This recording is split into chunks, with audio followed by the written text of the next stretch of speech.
Unity.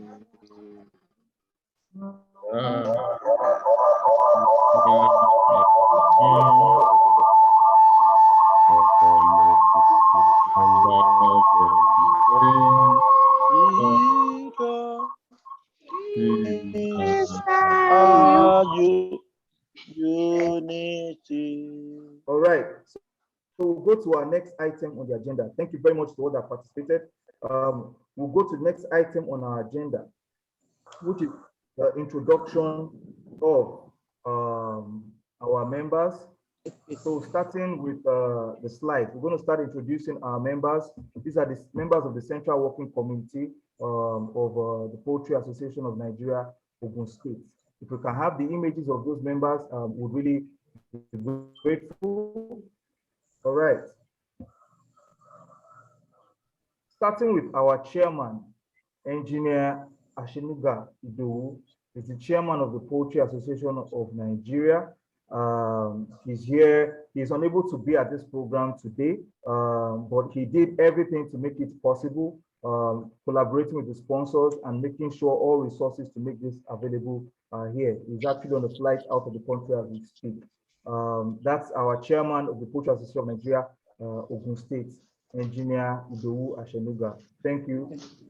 We would like for you to familiarize yourself with them. We want to, some of you may not be able to put a face on your. That's the essence of it. So if we can go to the next member of the Central Working Committee.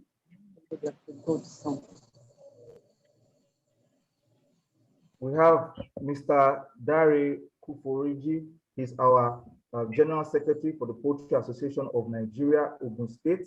He's the Secretary General. So he's also part of us today, and he'll be giving us an address on behalf of the chairman. Next, please. We have our Financial Secretary, Mr. Adeyinka Adewale. He's also here with us today. He's the one that keeps our numbers together. He's the one that manages judiciously all funds that go through the state. Thank you very much, Mr. Adewale. Next, please. Then we have Mr. Temitayo Oguntola. He's our admin, he's the state admin secretary. He's always at our secretariat, at our headquarters in Ogun State, in Abeokuta. And he's here with us. He's the one that keeps us in order. He's the one that does a lot of running around and liaising. Thank you very much. Next, we have Mr. Olushola Ogun. Of the welfare officer. So many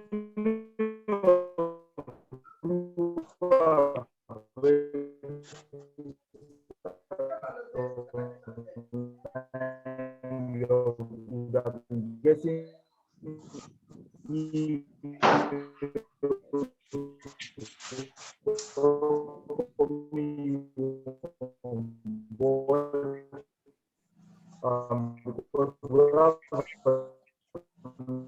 link for every member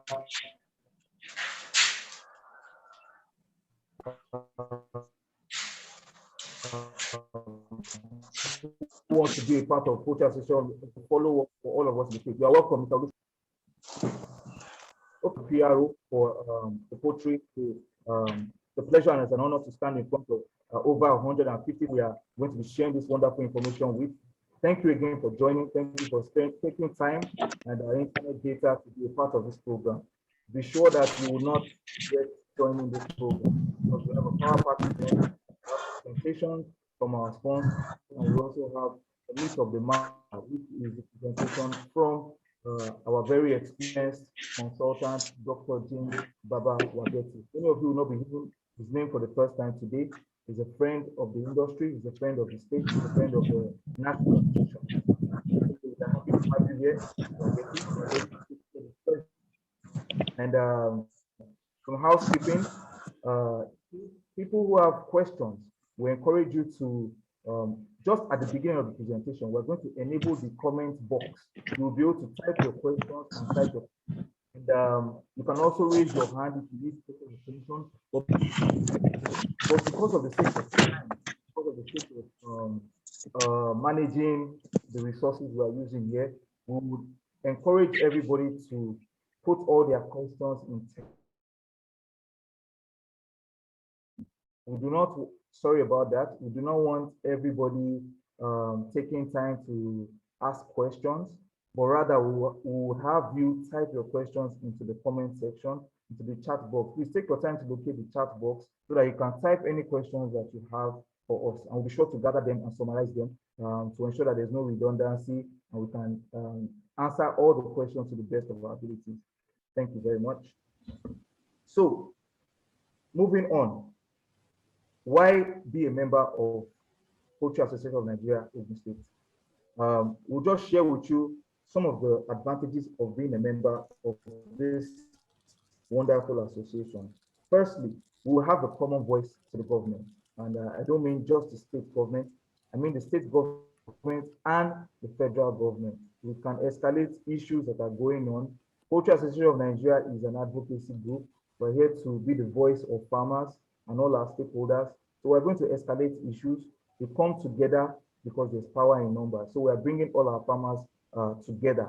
We ensure inclusion in all the agricultural initiatives that are going on. We let you know when there's any allocation opportunities. We let you know when there's any special financing facilities that are available to farmers, or any kind of relief funds that are available to farmers. I think we have been doing well in bringing those information to our farmers here. We also try to collaborate with professional bodies. Ogun State is proud to have started this initiative, which brought together the members of the Society of Family Physicians of Nigeria. We felt that we needed to paint our product, the egg, in a very, very good light. It's a way of marketing our product, which is our eggs and our chicken. So we wanted the medical doctors to also put a stamp of endorsement on our products, because we have been getting a bad rap on our eggs, people being afraid of eggs, cholesterol content in eggs, people having those misconceptions, heart problems. However, we've been able to dispel those myths, and we've got the Society of Family Physicians to also lend a voice to us and bring out research on the facts behind the contribution to health. And they also were able to support us largely. And they talk say this one, they talk say past reviews.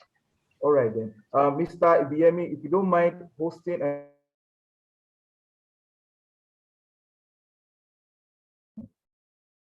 please, our back-end team, try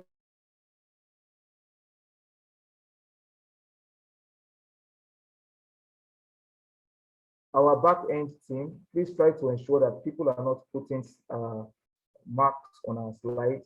Also try to help us, please, our back-end team, try to help us ensure that everybody is muted.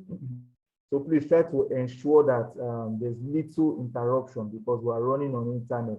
Thank you very much. We're already seeing some marks on the screen. Mr. Ibiemi, if you can help us make sure that people are unable to write on our screens or put marks there, or it is from you, please help us correct those. All right, so we also provide awareness campaigns and information about things that are going on around the country. Again, we're an advocacy group. We're supposed to make a lot of noise and talk about the things that are happening. We've been bringing awareness on security-related issues. We've been bringing our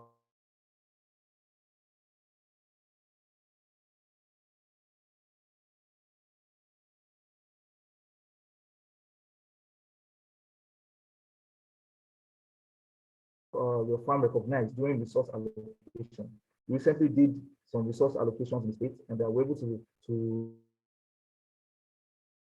all the allocation of maize to farmers that participated. Of course, there were some hiccups, but thankfully all records were kept perfectly, and eventually all sources of the hiccups were revealed, and farmers were able to get their resources. At the end of the day, it was still a wonderful opportunity, and with the way resources are going right now, we know the prices of maize in the market. It came as a timely relief for farmers. And as we speak right now, we're also advocating for more. And it seems as if the Southwest is highly recognized for our efforts. We also help with product pricing and raw material advisory. In recent times, many farmers, and if you've seen any of our price change adjustments, any of our price recommendation announcements, If any of you have seen any of our price recommendation announcements, please, by raise of hands, let us know. We want to know if the information is getting to you. So what we do is that we send price advisory service advisory to farmers in the state and in the region. So many hands are going up. So you are saying that we try to put us. It's not just the cost of materials, cost of salaries, cost of staff, cost of fuel, diesel, resources. We have now added security.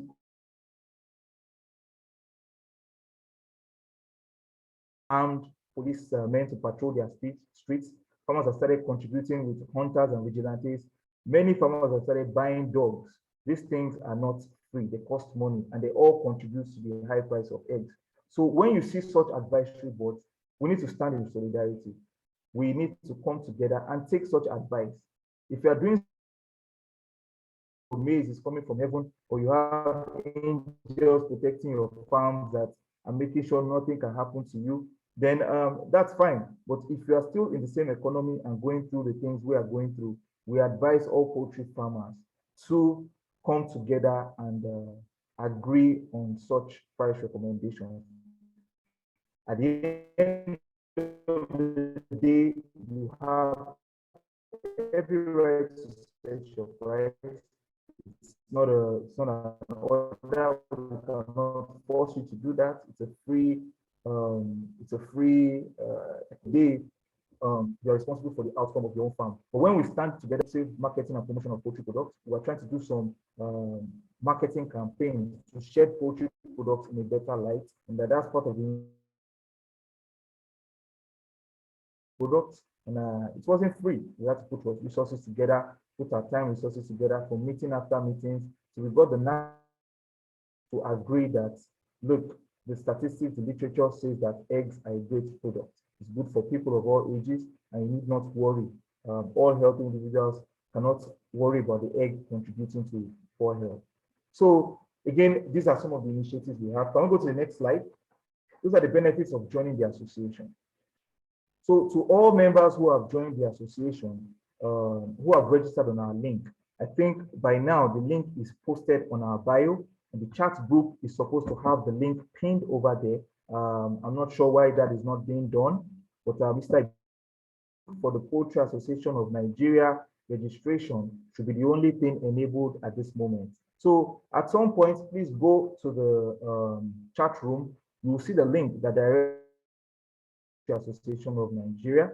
Hear me, please, if you are hearing me, go ahead and put there now. And with that link, it should be the only thing we can see.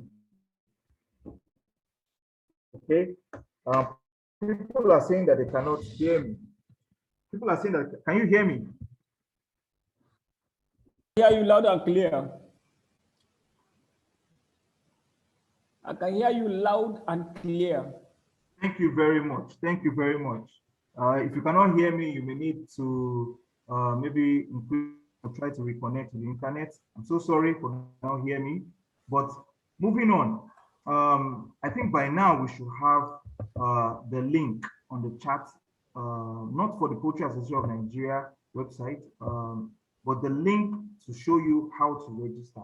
So at some point, that link is going to be put there, and we'll be able to go ahead and see the link and register. But anyways, we want you to know your zone. Any zone you are in the Poultry Association of Nigeria, we want you to know that this is where you belong. So you need to know, once you join the Poultry Association of Nigeria, if you join the link and you register as a member of Poultry Association of Nigeria, we are still going to send you the chairman of your respective zone. When you fill out that link, you are going to see where you belong, because you're going to post your state, your zone, and everything. But by the time you do that, we are going to take you to where you belong, and your zonal chairman's contact information will be sent to you immediately when that happens. Okay, we're having some technical challenges. My slides are being moved. Okay. Mr. IBME, if you can please put the link there so that farmers can know where to register and how to register. We really, really appreciate that. So knowing your zones, these are the zones available. We have the Yewa zone, Mowe zone, Ota zone, Remo zone, Egba zone, and the Ijebu zone. So you should know what zone you fall under. Okay, you should know what zone you fall under. These are the maps and the locations. So this information will be available once you register through our link that is in the chat box. I'm sorry it's not there right now. Once it comes there, you'll be able to click that link, and we want you to take time and register. Whether you're a veterinarian, whether you're an animal scientist, whether you're a regulator or an institution, all poultry stakeholders, we are encouraging them to go ahead and sign up for the Poultry Association of Nigeria Ogun State. Then you'll be able to get all this material that we have shared. You're going to get the reasons why you should be a member. You're also going to get this picture showing the zone delineation, and also all our updates. And we'll have our data together that we can collate to the financiers, people like CBN, and all our collaboration efforts with the banks and also different regulators. We are able to put together our farmers together. So when initiatives are available, only the registered farmers will be able to firstly participate in that because we will have their data available. Also, people who register will also be able to get an ID card. There's a state ID card that we issue. If you have a zonal ID card, there's no problem. We'll just advise that the zonal chair members, the zonal chairman will escalate and forward every registered members with the ID card information to us. Then, if you have done it directly through the state, which is the link that we have there, it also still gets your zonal chairman. We're all working together, we're all one. If you pay to the state, the zonal member, the zonal chairman get a portion of it. If you pay to the zone, the national chairman sees it and also acknowledges you. So you are safe either way. But we want you to know your zonal chairman. But if you pay directly and you also register directly through the link, that's also encouraged. So first of all, take the step of registering. That way we have the information and we can plan. Thank you very much. If we can go to the next slide, please.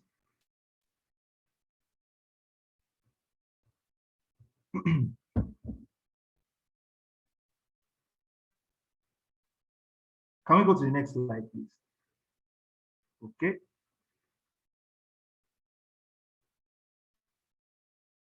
All right then. So now we're going to have an address by our chairman. It's going to be taken by Mr. Dari Kuforiji, our General Secretary for the Poultry Association of Nigeria Ogun State. Is here with us now. So he's going to go ahead and read the speech from the chairman. And we have it here in case those who will be having difficulty hearing, you can just follow this text. Thank you very much. Take it away.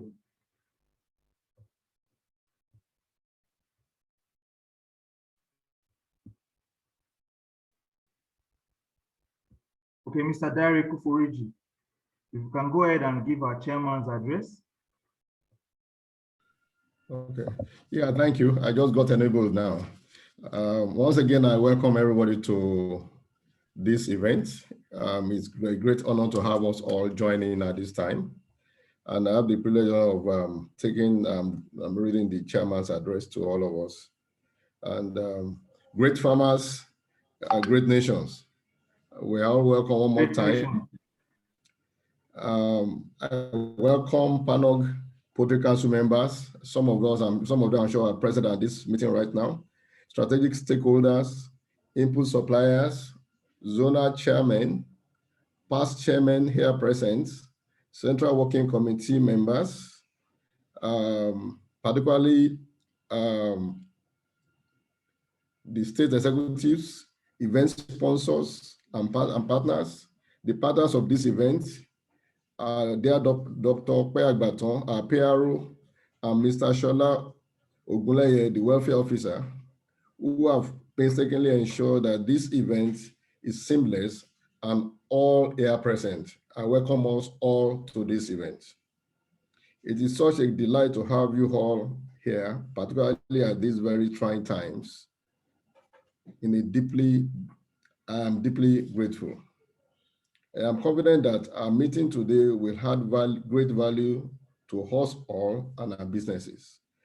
And our businesses will survive and get stronger to see the end of this time like we have always done. I am standing in for the state chairman of PANOG, Mr. Idowu Ashenuga, who is unavoidably absent. He sends his best wishes, and I have the honor of sharing his thoughts on this day. In the history of poultry farming in Nigeria, and from available resources, it is not in doubt that the past 2 years have been the most challenging, and pressure on poultry farms and poultry farmers, even as at now, is unprecedented.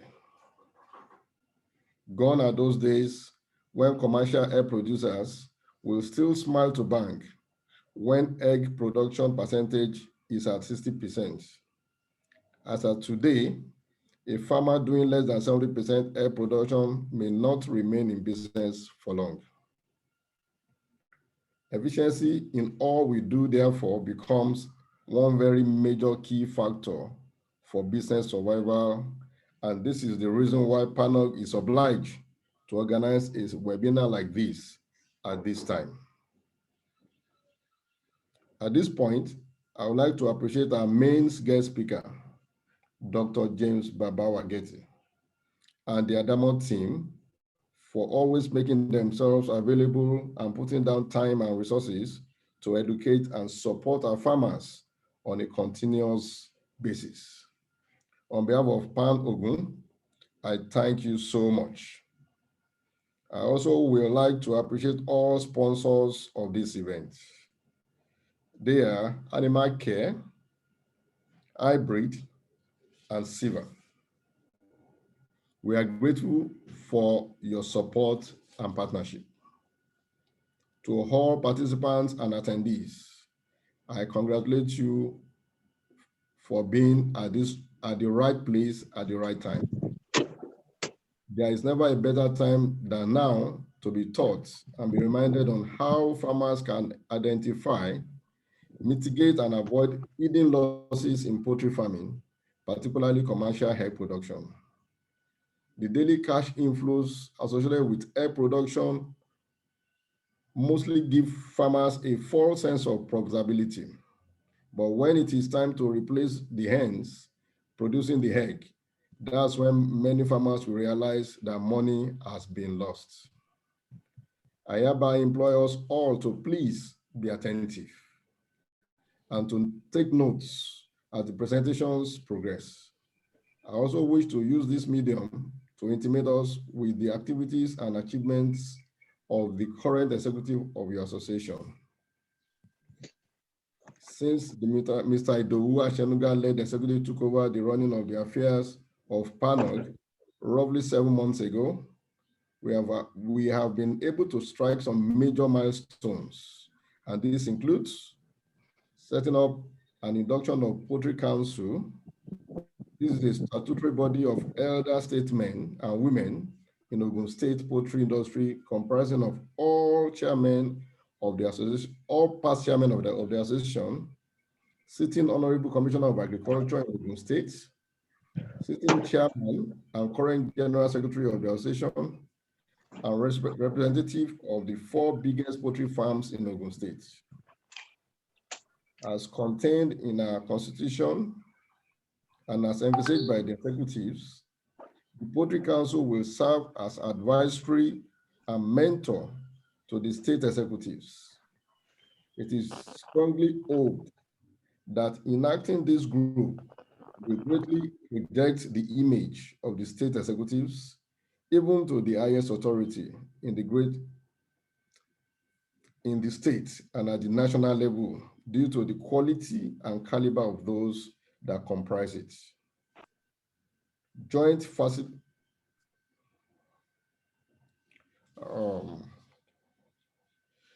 Here are other things that we have achieved in the short while. Joint facilitation of maize released through the various efforts by the federal government through the CBN, and equitably distributing same across our 6 zones at a well-discounted price when compared with the going rates. Composition of 5 subcommittees, which will look into some of our challenges facing our business. Inauguration will be done at the end of this month. We are also working hard to ensure we have a functional secretariat with effective administrative setup before we leave. We have streamlined the financial operations of the organization and intensified our revenue drive while ensuring that all bills are paid promptly.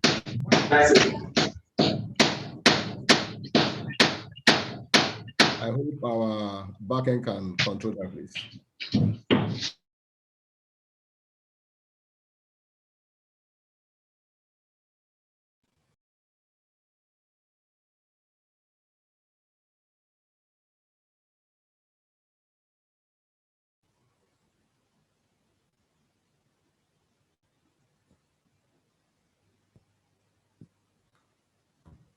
We can't hear you, sir.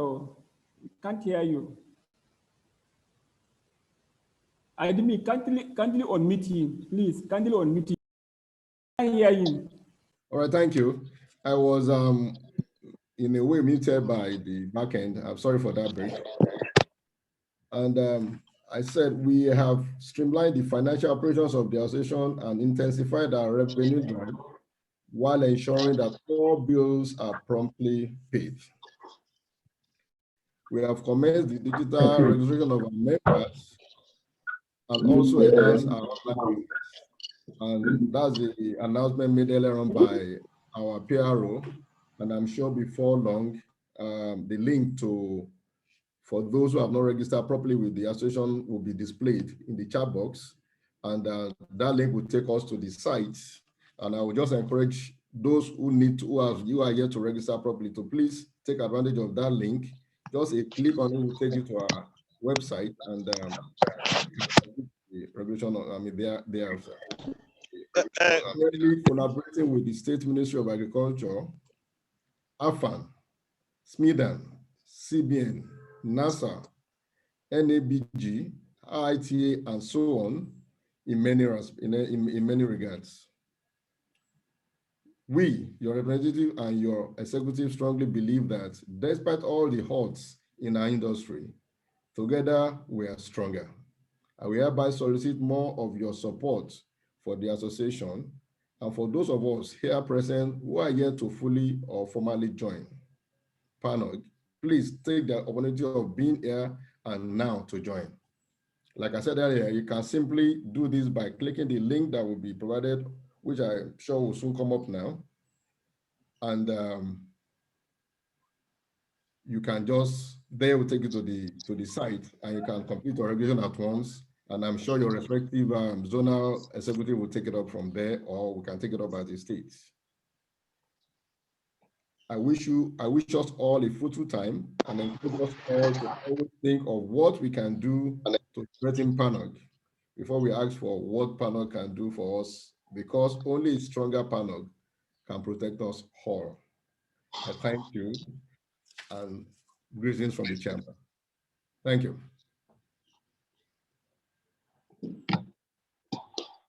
Thank you very much.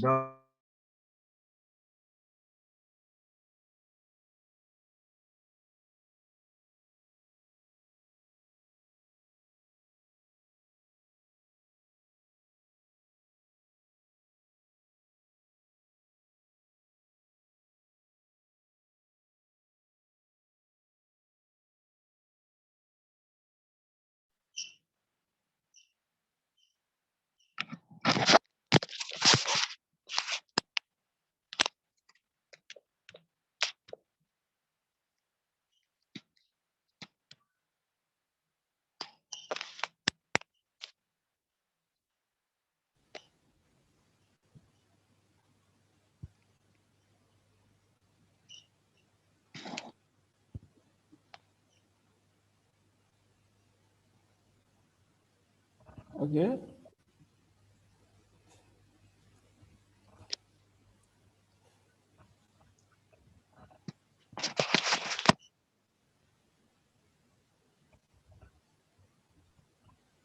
moderate. Can we start? Time is going.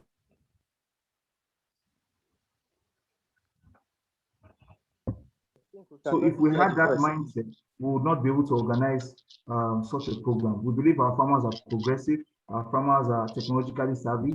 That's why many of us are also going to fill the link we have in our chat box right now. Once you fill that link, you see our association's live and vibrant website.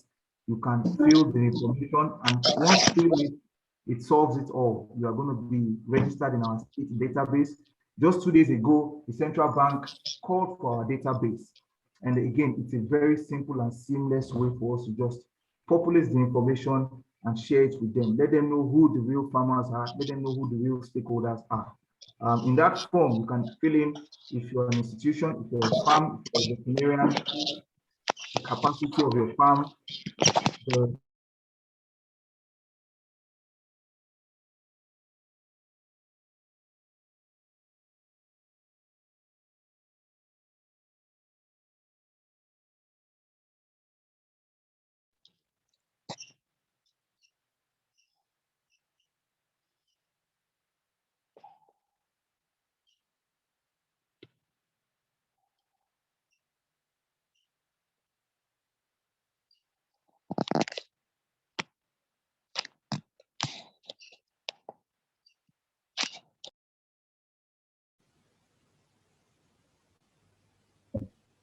okay then. Our technical support, please, you keep on muting me. If you mute me, kindly unmute me. Okay, thank you very much. I don't even know where I was cut off, but again, we are proud to be bringing this event to you. We're a forward-thinking association, and things are going to keep on getting better as we work together. Again, we have the link in the bio. You can fill in everything you need, all your information, and we have it, and we can move together faster. Okay, then. So the next item we have on our agenda is before we go to the meat of the matter, which is the power pack presentation, hidden losses in layer farming. We would like to have our first presentation. We have a minor change in the agenda. We're supposed to have hybrid present first, but animal care is going to come right now because they are ready and they're ready to present. So without further ado, if you can unmute the representative of animal care to give the presentation, the special product presentation that they have. Kindly unmute Dr. Daniel Aduta. Dr. Aduta, if you can raise your hand so we know that you are here and they can know who to unmute. Or if you are here, please just go ahead and we have the floor. Kindly put the product presentation. I think that will be the disinfectants, polythene, and yes, kindly put the product presentation up. Thank you very much. All right, you have the floor, Dr. Aduta. Okay, thank you, Dr. Okpe. I hope you are hearing me. Louder and clear. Louder and clear. Yes, I can hear you. Go ahead. Okay, thank you very much. Great farmers. I want to really appreciate this very laudable innovation or innovation by the PANOC. I think they are pace setters. They are really doing well. And I hope that this innovation will continue and it will take us somewhere. I want to appreciate also this opportunity given to us to present some products. We are going to present 2 products. And I want to I indulge us, please, to try and listen to this short presentation. I think it will be like a leeway for the main presenter to hit the rock even as it come up. I'm going to present 2 products to us. The first one I'll be presenting is called Leak Biotic. Now, Leak Biotic, as the name sounds, if you can break the names together into 2, it means liquid antibiotics. Liquid antibiotics. Now, the good thing about this product is that this product is a herbal product. It's a herbal blend of herbs and what they call oils, essential oils, which are also natural in nature. Now, this product is targeting mainly enteric infections in animals. Now, usually we know that when we have issues of enteric problem, the best thing, or usually the best product that is usually recommended is antimicrobials. And most of the antimicrobials are synthetic in nature. Now, these synthetic antimicrobials are being curtailed worldwide, particularly with the issue of antimicrobial resistance, AMR, which is surfacing even in human medicine. So then there is a need for us to look for inward, to look for products that will, replace these synthetic antimicrobials. And that is why we have took it upon ourselves as Animal Care to see if we can bring in some products that are safe for you to use and which will not have a long-term effect on the animals and also will not have a long-term effect on humans. Now, the problem we have with the synthetic antimicrobials, we are not saying they are bad totally, they are good. But the issue we are having is, one, the issue of toxicity. Secondly, the issue of resistance, which I've said before, and also residual effect. Now, these three effects are usually what makes these antimicrobials detrimental to your birds, specifically since we are talking about poultry now, when you are using them. So there is the need for us to now look inward and say, what should we now be using? Now, League Biotic is the combination of these herbal products and these essential oils, like I've said. Now, the enteric system of your beds, there is what we call the natural bacteria or microfloras. Now, these natural microfloras or gut microfloras that are there, they are there by nature. They are the ones that are supposed to be there. Let's put it that way. Now, when you have disease condition, these natural microflora are eroded. Now we have pathogenic ones replacing them, or the pathogenic ones multiply more and they are more in number. Now, when they are more in number, that is when you have diseases coming up.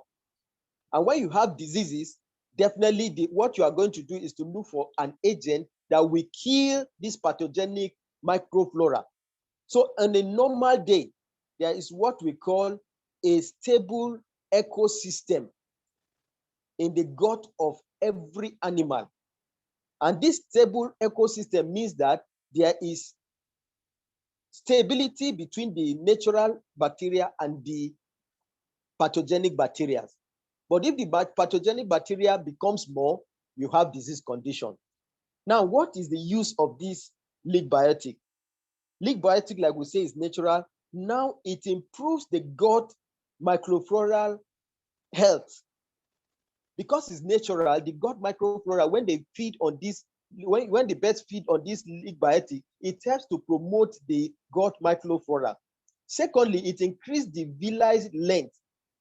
In the gut wall, there's what we call villus and crypt. I won't bore you with the details of it, but they are anatomical terms. You have less than 5 minutes to go. Less than 5 minutes. Thank you. No problem. I will finish before them.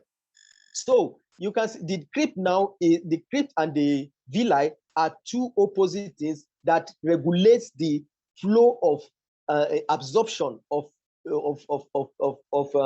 nutrients from the gut. So now this League Biotic helps to promote them. Then it reduces the growth of pathogens.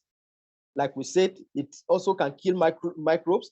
It controls loose droppings and also prevents enteritis and improves your FCR. FCR is the feed conversion ratio. Now, this product comes in 5 liters and in 1 liter solution. Now, the second one we are going to talk about is polydine. Briefly, polydine is an iodine-based disinfectant. Polydine is very key when you are talking about, trying to get microbes away from your farm. Particularly when you are going to practice very good biosecurity, you need polydine. I usually tell farmers that if there's any product that should not be lacking in your store, it's polydine.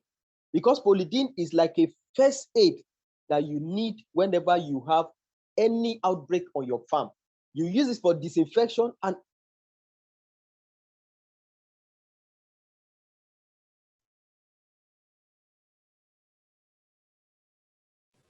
We can't hear you. He has muted himself. Admin unmute him. We can't hear him. Admin.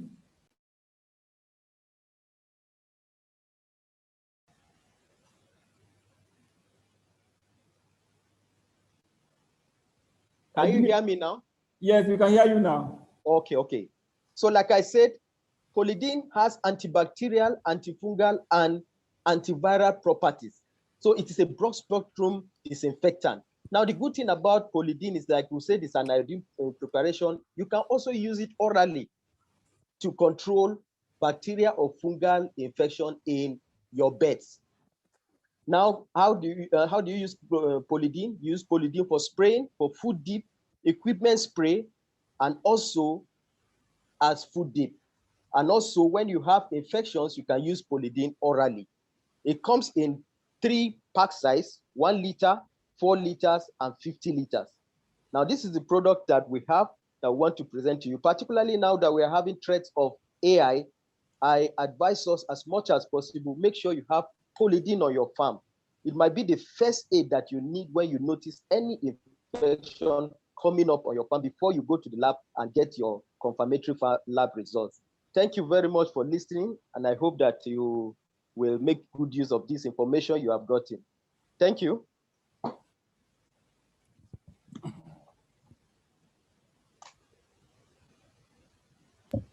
All right then. Thank you very much for that excellent product presentation. We hope we'll keep this in consideration, because this topic is talking about hidden losses in layer farming. These are some things that can help you reduce your losses, and if you spend your money and your efforts in the right direction, you can help to operate more efficiently.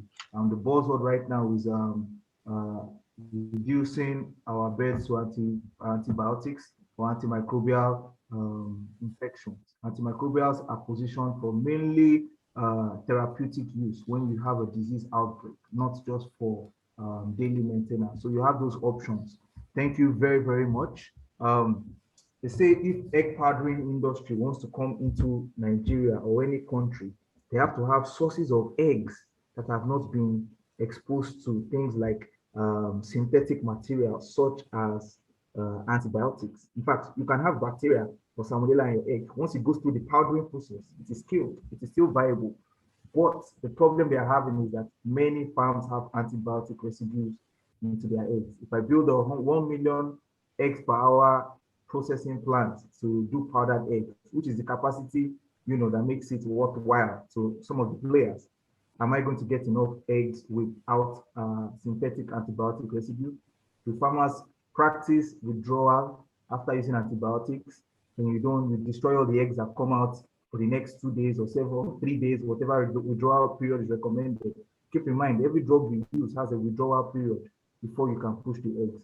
But they saw that doesn't really happen in Nigeria. We don't really practice withdrawal periods. So how many farmers will be eligible to provide eggs that have not been exposed to synthetic material for powdering? So those are just some of the issues to keep in mind in the industry. Thank you very much again, Animal Care, for supporting us and making this possible. So now we are going to the meat of the matter. This is why we are here today. This is why we have over 220 farmers with us today, sharing their time, sharing their data to learn more about these hidden losses in layer farming and how we can stop it. Ladies and gentlemen, we have Dr. James Baba Wageti. He's a notable poultry veterinarian and a forerunner in the Nigerian poultry industry. A 1994 graduate of the University of Maiduguri, he joined Adamo Nigeria Limited in the year 2000 and currently is the general manager of marketing and sales. And he heads a technical team in Adamo Nigeria Limited. He aided in the growth of Lasana Farms, a subsidiary of Adamo Nigeria Limited, from its startup capacity of 3,000 commercial layers to its present state of 200,000 commercial layer capacity in a fully automated housing system. Dr. Wageti has attended several training programs and seminars on poultry practices in Europe, Asia, and the Middle East. Dr. Wageti has contributed immensely over the years to the growth and the advancement of the poultry industry in Nigeria by training poultry farmers and veterinarians in modern poultry practices. It consults for numerous high-capacity poultry farms in Nigeria and West African countries. Ladies and gentlemen, poultry farmers, please welcome Dr. James Baba Wageti, who will be our keynote speaker and our consultant for today. Thank you. Over to you, Dr. Wageti. Thank you very much. Thank you, my boss. Please, can the admin, can the admin share my slide? The admin. Okay, that's good.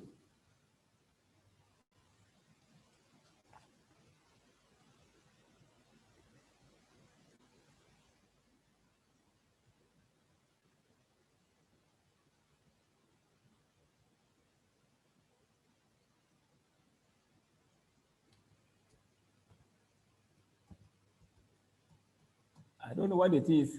Okay. Okay. Let me remove. Can you hear me, sir? Hello? Yes, we can hear you, Dr. Wageti. You can hear Go me? ahead. We can see your slide and we can hear you. Okay. Okay, thank you all. Good afternoon, farmer. Great farmer. Great farmer. Great nation. No nation. No farmers. Okay, thank you, sir. First of all, I want to appreciate the official of PAN and that's PANOC and the PANOC member for giving me this opportunity to share my knowledge with farmers all over Nigeria and abroad, because I can see some farmers from South Africa have joined, even some from Netherlands, they are on this platform. Dr. Maria Lombi from South Africa is on this platform. She's a renowned farmer and a poultry veterinarian. I can see she has joined this place. So this program is viewed all over the world currently. So thank you, PANOC, for giving me this opportunity to share my little experience with poultry farmers in PANOC and all over the world. And without wasting time, I'll go straight to the topic because of time. My today topic is hidden losses in layer business. What many farmers don't know. Well, I've been in the business for my 27 years, and with my current status at Adamo Nigeria Limited, I move around the country and African country, especially the South Africa country. And what Adamo discover, or I discover, is that a lot of farmers, they're incurring losses, what I call hidden losses. And these hidden losses, I'm not talking of maybe due to periphery or due to weather change or due to maybe disease problem. No, there are some hidden losses that a lot of farmers, they don't pay much detail to it. And this, I think that when I sit down, I look at it, it's hindering the poultry industry. And today, with the grace of God, PANOC Ogun is opening the lead on this topic. If you look at what is hidden loss in layer business, there is a lot of the hidden loss, but because of the time, I'm going to talk only on two: hidden losses on egg and hidden losses on feed. And if you look at what mean the hidden losses on egg, if you look at we are all commercial layers, no broiler here or turkey. If you look at our layer, when they want to start laying, whether you have 2 birds or you have 200,000 birds, it starts with 1 egg. First, 1 egg will lay egg first out of that number you have. But the question now is that at the end of laying, how many eggs did one of your birds lay in its life cycle? This is the question that we have to look at it critically. And these are areas that I can see that a lot of farmers are not getting it. So the journey begins with 1 egg. Okay, let me get a slide. I'm sorry, let me put my slides in my marker. Okay. The journey begins with the first egg, but finishes with 300, 315, 310, or 340 eggs. So these are the areas now that I'm seeing as hidden loss. Based on my own analysis, 80%, even those farmers are listening to me today, you may be surprised that at the end of your cycle, your birds will end up with maybe highest 260 or 270 eggs per cycle. That is after 88 or 90 weeks. So these are, but based on my study, I found out that averagely those those farms that are made the farm very well, is range between 300, 315, 331, or 340. But majority of our Nigerian farmer is below 270. So these are the area that I want us to see how we can close the hidden loss. And let me give you a case. This is a fowl. As a farmer, this is your layers. And this layer, throughout life cycle, is supposed to produce maximum 12 crates, minimum 10 crates. These layers in the entire life cycle. But you discover that, like I said before, most of the farmers, they end up laying 6 crates, even some 5 crates. So now, how can we now work to say the bird, one bird lay 10 eggs, 10 crates? And I used to tell some farmer jokingly that if you have point of lay, maybe they're 18 weeks or 20 weeks, and at that time, you lost the bird, maybe they died. You are looking at it as if you have lost one fowl. For me, I'm looking at it, I've lost 10 crates. And that's why on our farm, the moment our birds are 18 weeks, I don't like to see mortality. Because the moment a bird dies at that age, you are not losing only one fowl, you are losing 10 crates. If you lose 2 birds, that's 20 crates. If you have 3 mortality, that's 30 crates. You have missed up. So these are the areas that I want farmers to pay attention, especially when your birds start to lay. This is a case study, and I want us for us to understand. This is a case study of a farmer in Abuja. That is years back, around 1990, something like that. I went for training, and the farmer talked to me about training that his flock are doing well, but he wanted me to come and visit the farm. On getting the farm, I discovered that though they are doing well, they're even getting 86, 85, but that 85, 86, it doesn't last for more than 2 to 3 weeks. That's what I discovered. And also I discovered that the birds will not get the peak till when the birds are 28 or 30 weeks. That means there is a gap. So I told the man that there is a gap. Your farm is doing well, but there's what we call hidden loss. And luckily, he has just disposed 20,000 of his flock. So and I told him that he should give me the record of that his farm. And I went to my hotel. I worked on the record. And the next day we had the meeting. So I told him that he has 20,000 labours. At that time, I disposed in 17,005. So if you look at, I discovered that after I did calculation, in the life cycle of those penny he sold, it was 268 eggs per year. One of his birds laid the egg. So if you calculate 20,000 birds times 260 eggs per year, if you now take the minimum of 300, like I put a minimum of 300, you can see 315, 320, 360. But let's take the minimum, the least, minus the 268 eggs that is found laid per year. There's a difference of 32 eggs per bird. So now, and at that time he was having 70,500, but at the time he disposed. And now multiply 70,500 times 32 eggs that he has lost. That means it gives me 560,000 eggs. And if you not divide by crates, it's 18,607 eggs crates. And at that time, price of eggs was 950. So he has incurred a loss, hidden loss of 17 million from 10,000, but you don't know before. 17 million.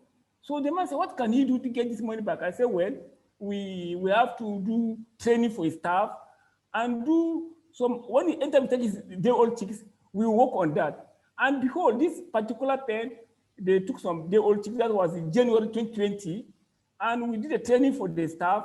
They followed all the protocol, and I can tell you that by 23 weeks, those birds are already 82%. And because this training, I called him day before yesterday. those birds are 80 weeks old, and the birds are on 83% production. That before, look at the time they start laying, they call it January 2020, and by 23 weeks they are on 82%, and this last week the birds are 80%, and they are still on 84% production. So I did a rough calculation. Already, as of last week, those his farm has already done 310 eggs per cycle already. So these are the areas that I want farmer to pay attention closely. What we call the hidden loss. And if you look at, these are the formula that I want farmer to look at, because of what we call hen house egg production. You have to look at that for you to know what's happening on your farm. Hen house egg production. Let me look for the longer period. Because of our time, I don't want to go detail there. I don't have much time. I was giving 45 minutes. But let me look at the long period. That's hen house egg production. That is the total number of eggs laid during the period. Like before you said that at the time you sold the bird, calculate the total number of eggs laid during that period, all of the total number of hen house at the beginning of lay. That means calculate all the eggs that have laid, and then multiply that. At the time you get one drop of egg, what are the number of birds there? That one cannot give you the value of egg per one bird. If you are getting 370 or 270, that means you are losing money, but you don't know. So hen house egg production is usually expressed in number, but sometimes you can use it in percentage. And hen house value of 80 or 300 eggs or higher are desirable. But I can tell you, 80% of farmers that are listening to me this afternoon, by the time you go and calculate your farm, you may not even get 300. I can tell you, because we don't put our mind there. And that's why we have hidden losses in the poultry businesses. So mostly farmers are using hen day egg production. That is every calculation. What's the production am I getting every day? We are changing the mind of farmer now on that one. You can still do that one, but those one is misleading. Oh, what's the daily production? You calculate the number of birds and your daily production. That's why I said that hen day egg production is often misleading from profit standpoint of view. It also fails to account for past mortality, because if you are using egg daily production, it cannot tell you about the past mortality. But if you're using hen house production, it can even give you the past mortality. And this hen house mortality is not, you can only calculate it if you like every month. If you want 2 months, you can keep on calculating, and that can give you idea is what's happening, even mortality on your farm. But this hen day egg production, like I say, it is the best egg production index available, and is universally used by the industry all over the world. From cost of egg production standpoint, the hen house egg production is good, as it measures the effect of both egg production and mortality. So dear farmer, let's always use hen house egg production. If there is no mortality during a period, you find out that if at the time you are doing this one, you do the hen house production and then the egg production, if there is no minimal mortality during that period, the numbers will be equal. So that is one, that is for egg production. Then now let's go to the feed. If this one, I'm talking of Isa Brown. I don't know much about Nera Black. I don't know much about Loman or Avagem. It's Isa Brown. And these are the birds that we have monitored on our farm for more than 27 years now. These are the birds I'm managing and I've studied very well. So whatever figure I'm giving this afternoon is specifically for Isa Brown. Don't apply it for Loman. I don't know about Loman, but specifically for Isa Brown. So if you look at what farmers are also losing in terms of feed, that's on egg production. Let's look at also the feed. If you look at Isa Brown, they are in 3 stages. That's what we call them 3-6 weeks. That's the formula for Isa Brown. 3-6 weeks. If you know that one, know it today. If you look at Isa Brown, you look at from 0 to 6 weeks. From day 1 to 6 weeks, Isa Brown consumes 1.1 kg of feed. So you have to know that a farmer, and at the end of 6 weeks, the weight in the ground is supposed to be 470 grams. And that 470 grams, it amounts to 34% of maturity. So your brooding period among 34% maturity, that is before they start laying, that is at 1.5 kg weight. Then from 6 weeks, 12 weeks, Isa brown consumes 2.4 kg of feed. And at the end of 12 weeks, it gives 1 kg weight. And then it now gives 47% of growth rate. So if you look at 0 to 6 weeks and 6 to 12 weeks, these 2 weeks, that is 0 to 6 weeks and 6 to 12 weeks, it amounts to 81% growth of Isa brown. So what I mean that by at 12 weeks, pullet is 81% matured. And these are the point that 90% of farmers don't know about it.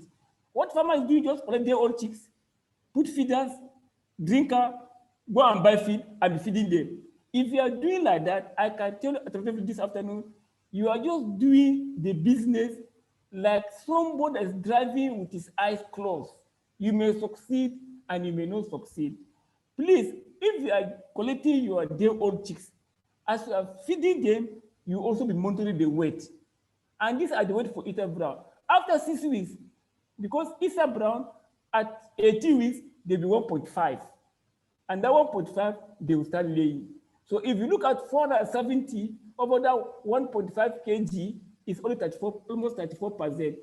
The same thing for this. So you discover that Isa brown, by the time at 34 and 47, at 12 weeks, Isa brown is 81% matured. And if you look at that, if you look at it, if you add 1.1 plus 2.4, it gives you 3.5. So the Isa brown will consume 3.5 kg of feed to mature. That's the area I want you to look at it critically. 1.1, 2.4, it gives you 3.5. And it gives you 81% matured. If any farmer that failed to attend that one is already incurring millions of naira that you don't know. That was called hidden loss. I'm just doing production and feeding now. There are many other things, but because of this seminar, I just picked these two. If you look at from 12 weeks to 20 weeks, you can say the Isa brown will consume 3.1 kg of feed, but the growth is only 19%. It's only at 19%. So if you're a farmer, your birds did not get 1 kg at 12 weeks, you find out that those birds at 22 weeks, at 23 weeks, they are still maybe on 10% or 25%, and the birds will consume more without even adding weight. So we are spending money. So this is what we call hidden loss. So my dear farmer, maximize this period of 0 to 6 weeks and 6 to 12 weeks, so that the birds can only consume 3.5 kg to give you a 12% maturity. Than for you to be spending money on feed and they're not growing much. Look at what I'm saying here now. I just want to bring out this figure I'll keep on posting. Like if you look at it, by 20 weeks, if your bird not grow at that 12 weeks, that's 1.1 kg. After that one, look at the growth rate. It's 7, 6, 6%, 5%. Even at 20 weeks, 3%. So if your bird not matured at 20%, you find out that the bird will be eating more feed and they're not growing and you're losing money. So maximize this point. When there's 6% growth rate, 71% growth rate, 49, maximize this point. Feed them very well. Do a lot of management so that the birds can grow. By the time they come here, they have started laying. But if you miss it, it's a problem. And that's why I'm telling farmers today that don't depend on body weight. I can tell you most farmers are using body weight to monitor the flock. Stop, it's not correct. The current one we are telling you now is that use body weight gain. Always do what we call body weight gain. That can even show you what is happening in the poultry business. Body weight, just measure body weight, it cannot give you any figure. But you have to weigh the bird to get the body weight gain. And like I say in my training, if you look at birds, they're very funny. This is a brown. If you look at 41, 85, 95, they're growing, 95. But after 5 weeks, they drop down. So that shows that the birds are maturity. I will still come to that to explain. Let me just go. I'll explain that one later in my slide. Look at for broiler also, just like I've said for layer, just for us to understand. If you look at broilers, those are the broiler. For the first 1 week, if you have 1,000 broiler, they will consume 7 bags of feed every day, and they grow by 20, average of 20 grams every day. By 2 weeks, they'll be growing by 41% every day. But the moment broiler reach 5 weeks, they will be eating more feed and the growth rate will be dropping. So the same thing with a pullet. By 12 weeks, the growth rate will be declining and they're eating more of it. If you look at broiler here now, they will take 134 grams a bag of feed and they grow by 91% every day. If you look at 6 weeks, they consume 190 feed and 93. By 7 weeks, 250 bags, but 90, they'll be dropping.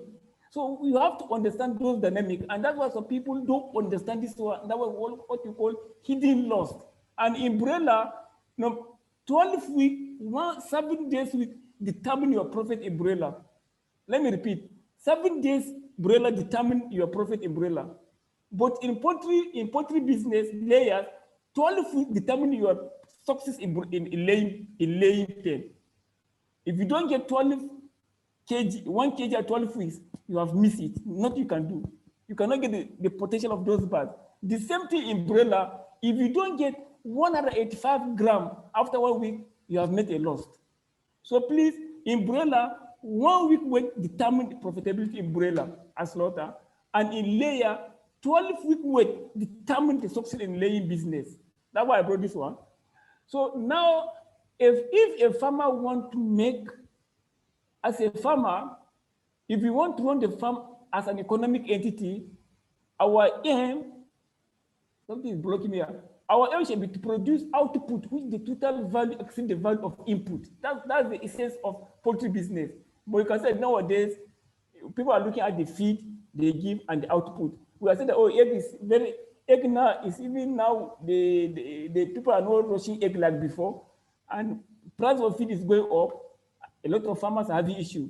So, but by the time you do all these things, the hidden loss will help you to stay in the business, the hidden loss, if you're able to cover it. And my dear farmer, we have 3 types of farmers in Nigeria. One, we have farmer C, already have give up. A lot of farmers have give up. And there are some farmers that are working hard. Farmer B, they are working hard. They are not making money, but they are just struggling, hoping that the business will thrive later. But I can tell you, at the end of the day, you can make success in the business. Then we have farmer A, of which we are plenty of them. These are farmer A that accepting changes and they apply technology.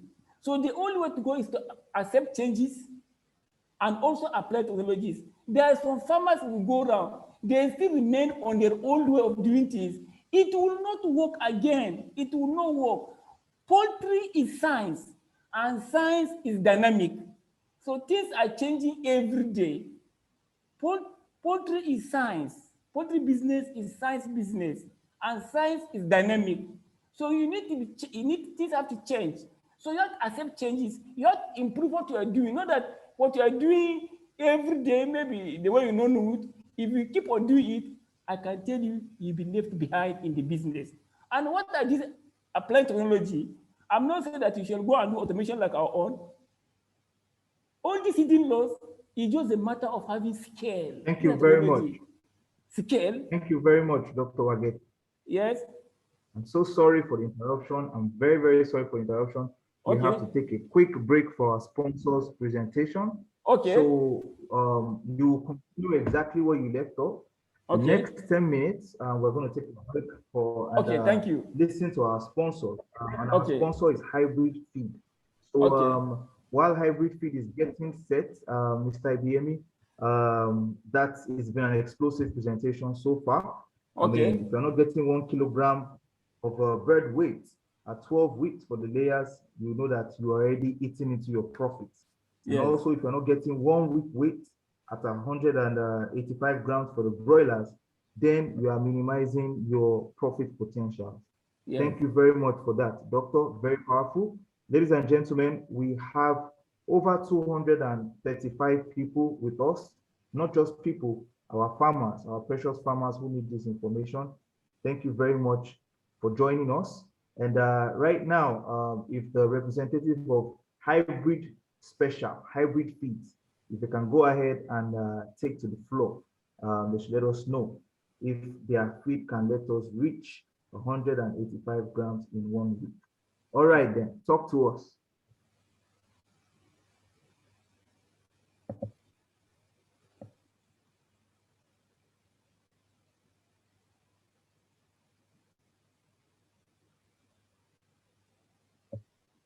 Do we have hybrid feeds with us? Can we unmute Mr.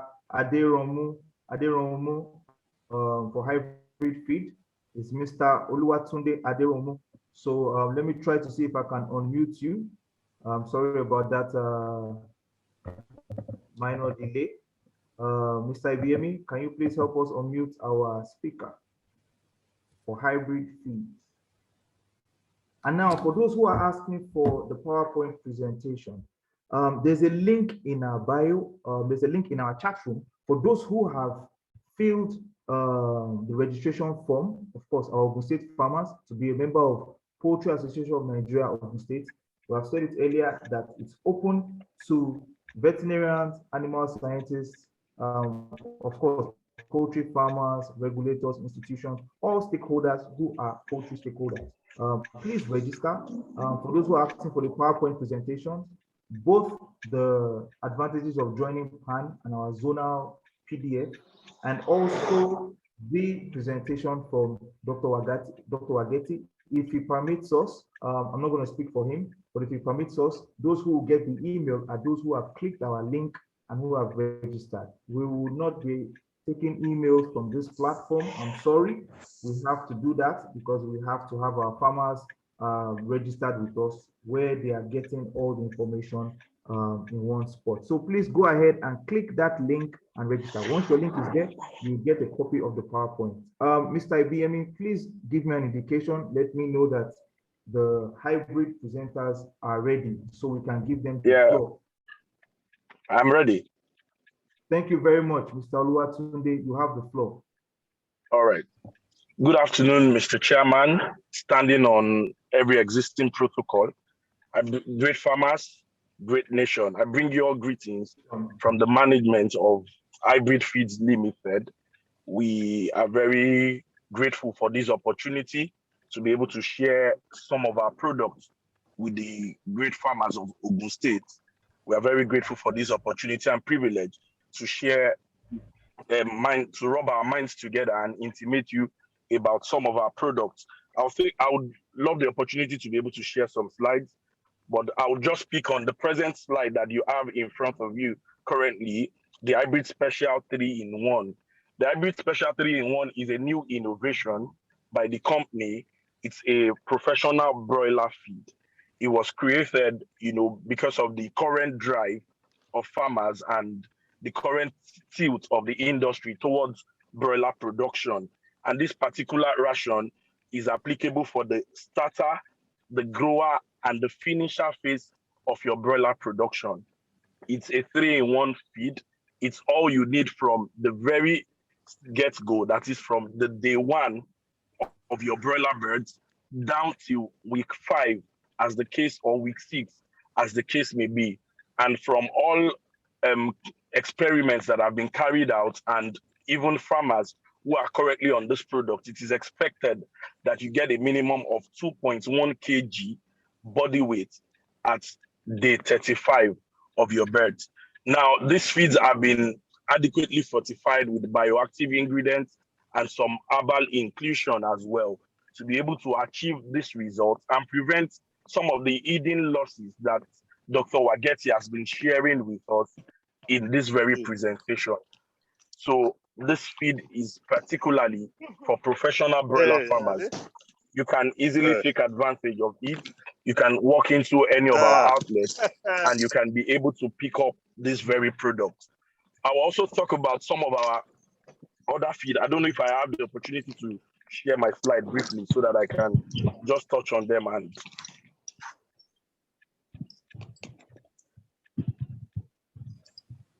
Okay, I'm seeing someone saying that in the chat box, I have Blue Gate Farm saying that um, the challenges they are having is with availability. I will drop my contact in the same chat box. You can liaise with me and I can make arrangements as to how we can ensure that you get this very feed. It's quite new in the market, so I can understand that some locations, someone said is in Sokoto and cannot get it.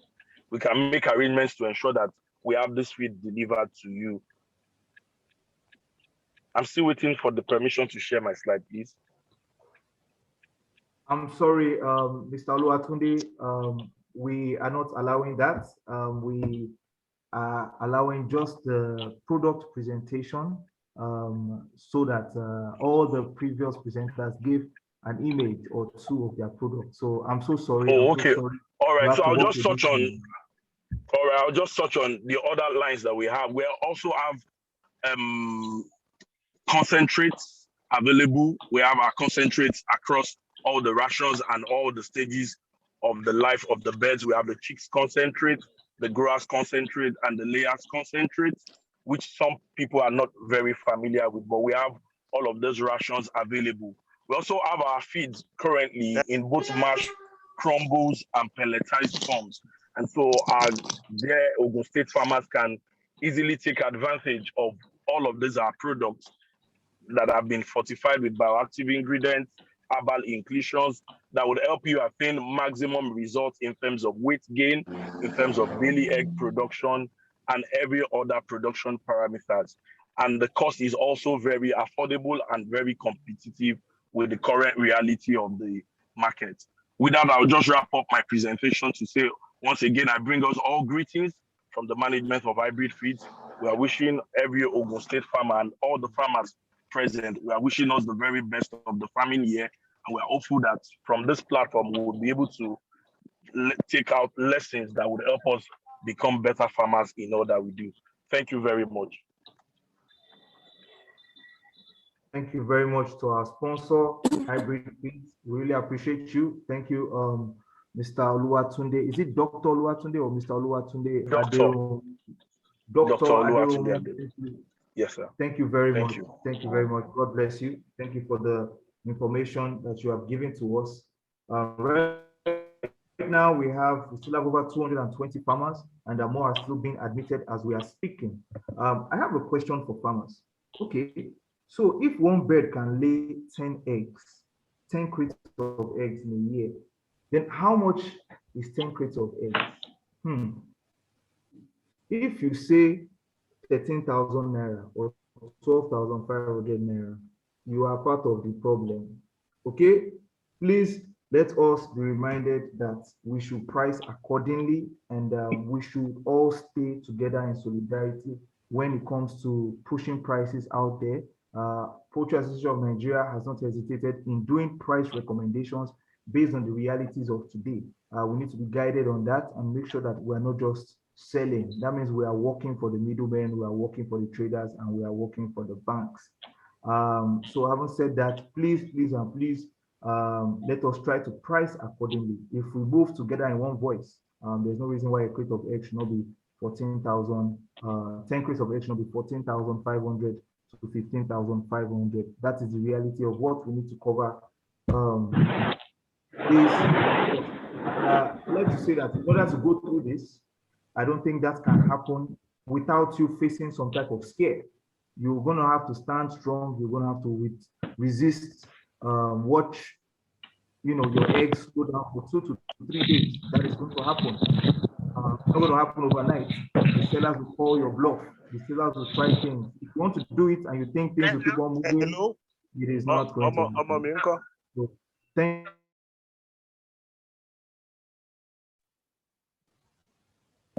Thank you once again for joining. Thank you. We have over 220 farmers, and we're trying to make this very, very, very, very active. Please go ahead and Poultry Association of Nigeria, PANOG, is on social media. We're on Facebook, we're on Instagram, PANOG.org, PANOG.org, Facebook, on Instagram. please follow us. We give updates on a weekly basis. We talk about things that are going on. We talk about collaborative efforts with different agencies and institutions. We give announcements of things that are going on. And again, people who have registered in this link, please, you will get an information on the advantages of joining PAN and also your zonal information. Then all subsequent information, such as developments in the industry, our poultry show that is coming up, and other activities will be communicated with you. But we encourage you to join through this link. If you're having a hard time with your zone chapter members, again, go through this link. There's no zone that will be left out. If you go to this link directly, the zones will be referred. Once you indicate your zone, we'll refer the zonal people for handover. And once you make your payments, depending on the capacity of your farm, you will be referred to your respective zone. So we want you to know your zonal chairman, but also go ahead and register with the state. Those who register and pay to the state based on the category will get state ID cards, and that will help. We knew how ID cards helped us in identifying essential service stakeholders. So thank you very much. I think right now we'll leave you with the link in the chat box, and thank you to our sponsors. We still have one more sponsor, which is Seva, and it's going to come at the end of the presentation. Yeah, So Nika. thank you very much.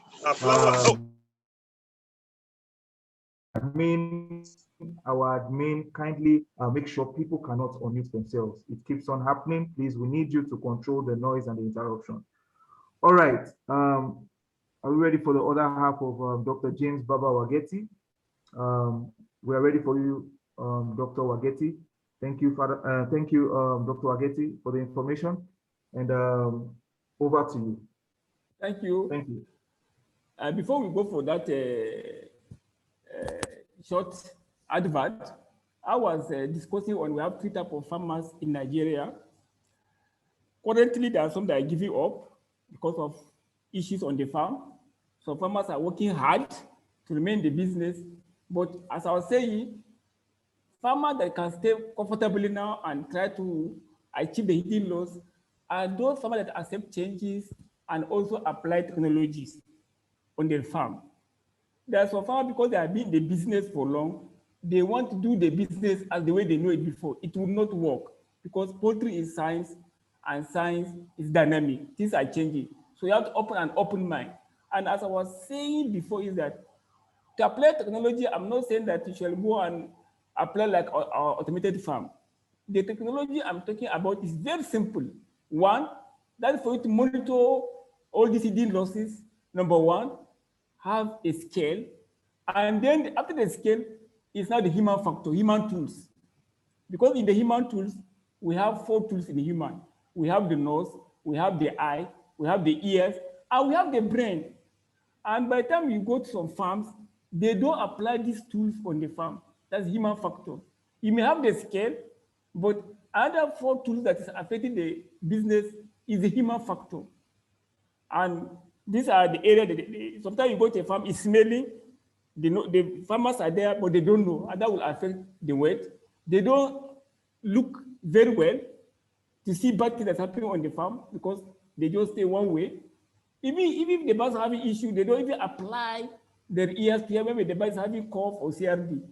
Even the brain, they don't even think fast and see, because they put science, they don't apply the thinking and see how they can move ahead in the business.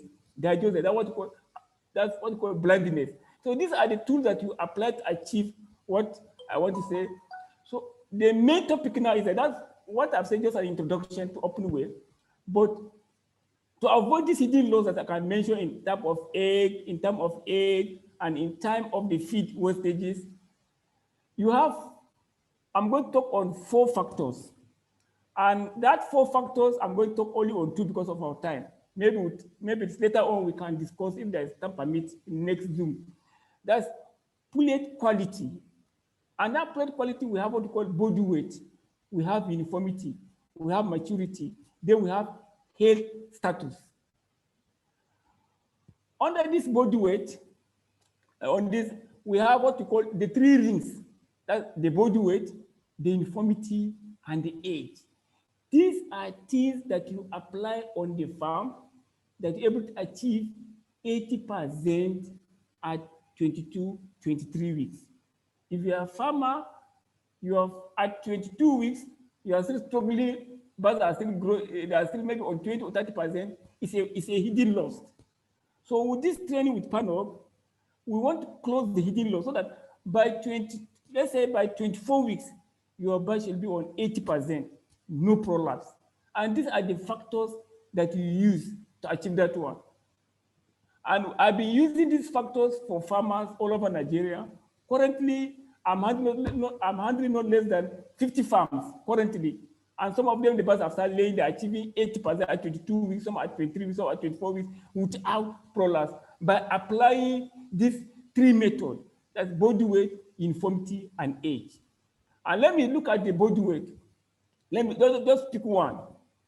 Body weight management is the measure of development. So I want farmers to understand that when you are weighing your birds, not just to bring scale and weigh and put the figure and go and sit down. That's what most farmers are doing. Your body weight management is to measure the development, like I put in percentages there. If you don't work on percentages, you are not getting the real value for what you are doing for your business.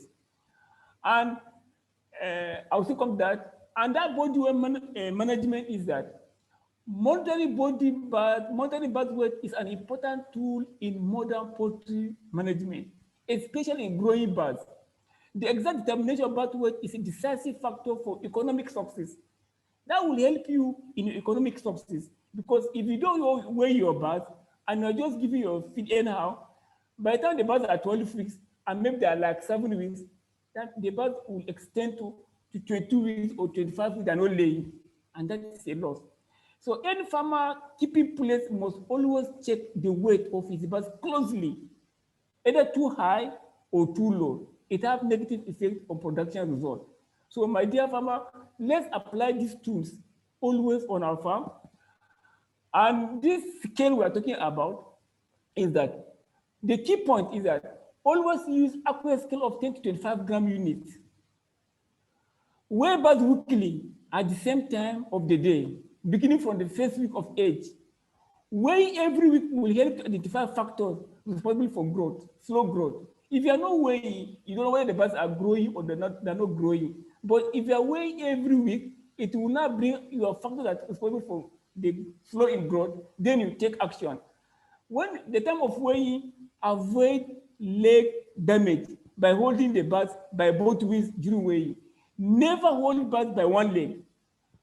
Record weight on a body weight according to chart, maybe the breed chart they give you from the hatchery, that the standard breed weight chart, and then calculate the average body weight and uniformity. So a weighing monitoring program should begin, like I said, with the flock at 1 week old, and then during the first 4 weeks, when the birds are still small, bulk weighing like 20 is allowed. That means when they are very small from day 1 to 4 weeks, you can do what you call bulk weighing. You pack them together and divide the average. But the moment after 4 weeks, don't do bulk weighing again. That's individual body weight should be taken weekly from at least 100 birds or 1% of the population. A lot of farmers, out of maybe 10,000, they were only 35 or 45. It will not work. So anytime you are weighing your birds, should be minimum 100 or 1% of the flock. And continue weighing weekly until the matured body weight reaches 32 weeks. A lot of farmers, they weigh after maybe 50 weeks, they stop. You keep on weighing till when the birds are 32 weeks. At that time, they have reached the maximum growth rate. For plate flock raised inside cage, a selection of cages from all levels and positions within the house shall be marked. Not that you go and just pick the birds in one side. It's different angle of the cage you weigh. Flock raised on the floor can only be weighed randomly, but it can be collected from several locations in the pen. And this is like random sampling. These are cages. You have 3 tiers or 2 tiers. You pick one here, you pick one up there, you go and pick another one there. This is just an illustration. So not that you just pick everything from one side. You pick one here, you pick some here, you pick down the other randomly throughout the pen. And we also observe that most people, there's frequent observed errors like weighing without drawing conclusion. A lot of farmers, they weigh birds, but they don't draw conclusion. or weighing too few birds, or weighing without calculating the body uniformity. If you are doing a weight and you don't calculate uniformity, body uniformity, you are not doing anything. And then not weighing birds at all. There are some farmers that don't weigh birds at all. So these are factors. And body weight, not age, determine diet change. That if you are changing from one feed to another, it shall depend on body weight, not the age. So that's why I tell people, when you come to poultry business, don't talk of weeks in poultry business. Talk of weight. It's when it comes to vaccination, you now talk of weeks. And in this poultry business, like I used to do, this slide I shared a lot, I like it. Key things in poultry business to avoid hidden loss is that there are two formulas. That key point body weight. Good body weight at 5 weeks plus good uniformity at 16 weeks equals good performance during laying period. This formula I like sharing. Anywhere I go for training, I like this slide to avoid hidden loss. Let me repeat it. Good body weight at 5 weeks plus good uniformity at 16 weeks equals good performance during laying period. If you want your birds to lay throughout, use this formula. I can tell you, like the farm I told you in Abuja, that's what is happening on our farm. But on our farm, by 24 weeks, 23 weeks, our birds must be on 84 or 85% production. It's a must. And those 84 maintain up to 8 weeks. So, and these are the formula you need to apply. Body weight at 5 weeks is very important. And we're going to see it now. And then uniformity at 16 weeks. Because at 5 weeks, I told you good body weight at 5 weeks, good body weight at 5 weeks. A lot of farmers may not know that one, and I want to explain it. At 5 weeks, the carcass is developed. And if the hen has a bigger carcass, it will produce a bigger excess and good production.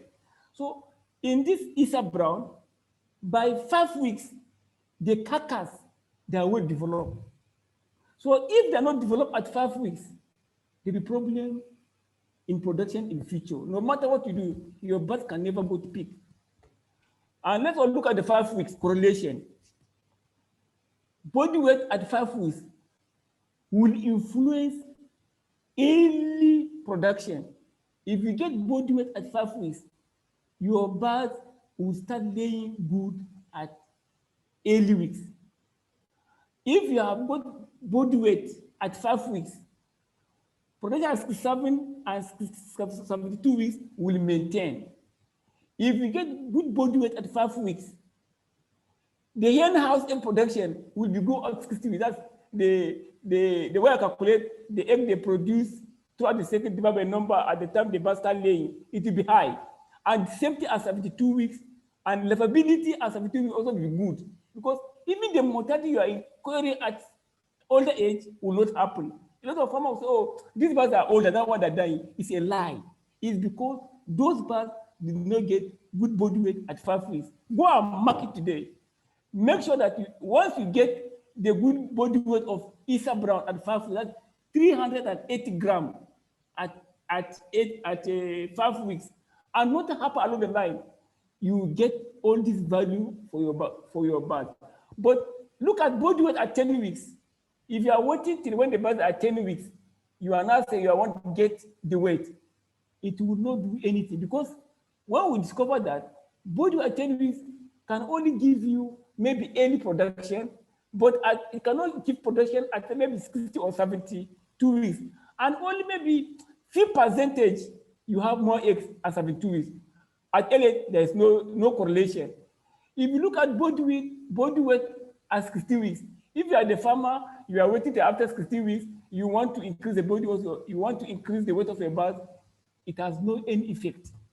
And even uniformity, we are looking at 60 weeks, it all have correlation for increase in production towards laying. So if you want to get your birds to have 80, the birds will start laying 80% at 24 weeks, and they also maintain 80% at 80 weeks, you make sure that you get body weight at 5 weeks and uniformity at 60 weeks.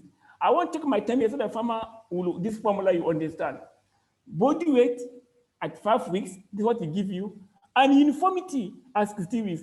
You can look at the end, uniformity give you a lot of, even at 72 weeks, 60 weeks, 70 weeks, 72 weeks, it gives you good production. And body at 5 weeks, it gives you good production. But any farmer that wait till maybe 10 weeks, their start feed is not giving anything. So work on how to get your body weight at 5 weeks. And once you get the body weight at 5 weeks, it is easy to get the 1 kg at 12 weeks. And this I'll just give you an example, some of the farms that we are consulting, so that you understand this body weight we are talking about. This is a farm in a Bafford farm at Otta.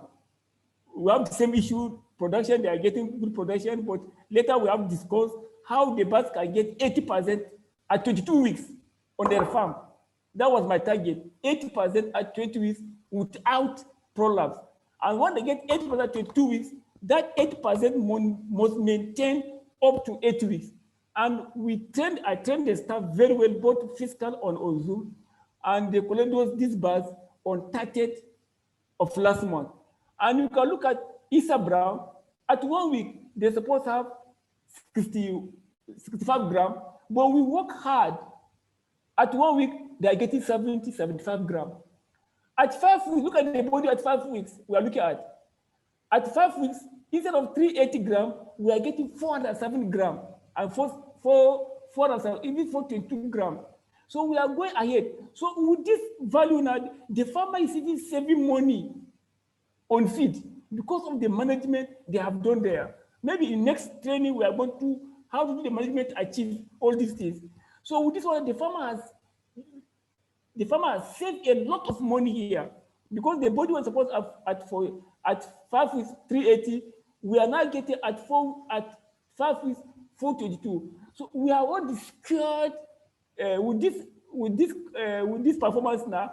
We have secured this one. We have already secured this performance. That is one. What we are now waiting for 60 weeks to secure this one, and that is we are going to get. Like I told the MD that by God's grace, if you go like this, we are going one bag will lay 330 eggs. That's our target for here instead of 280 that we getting.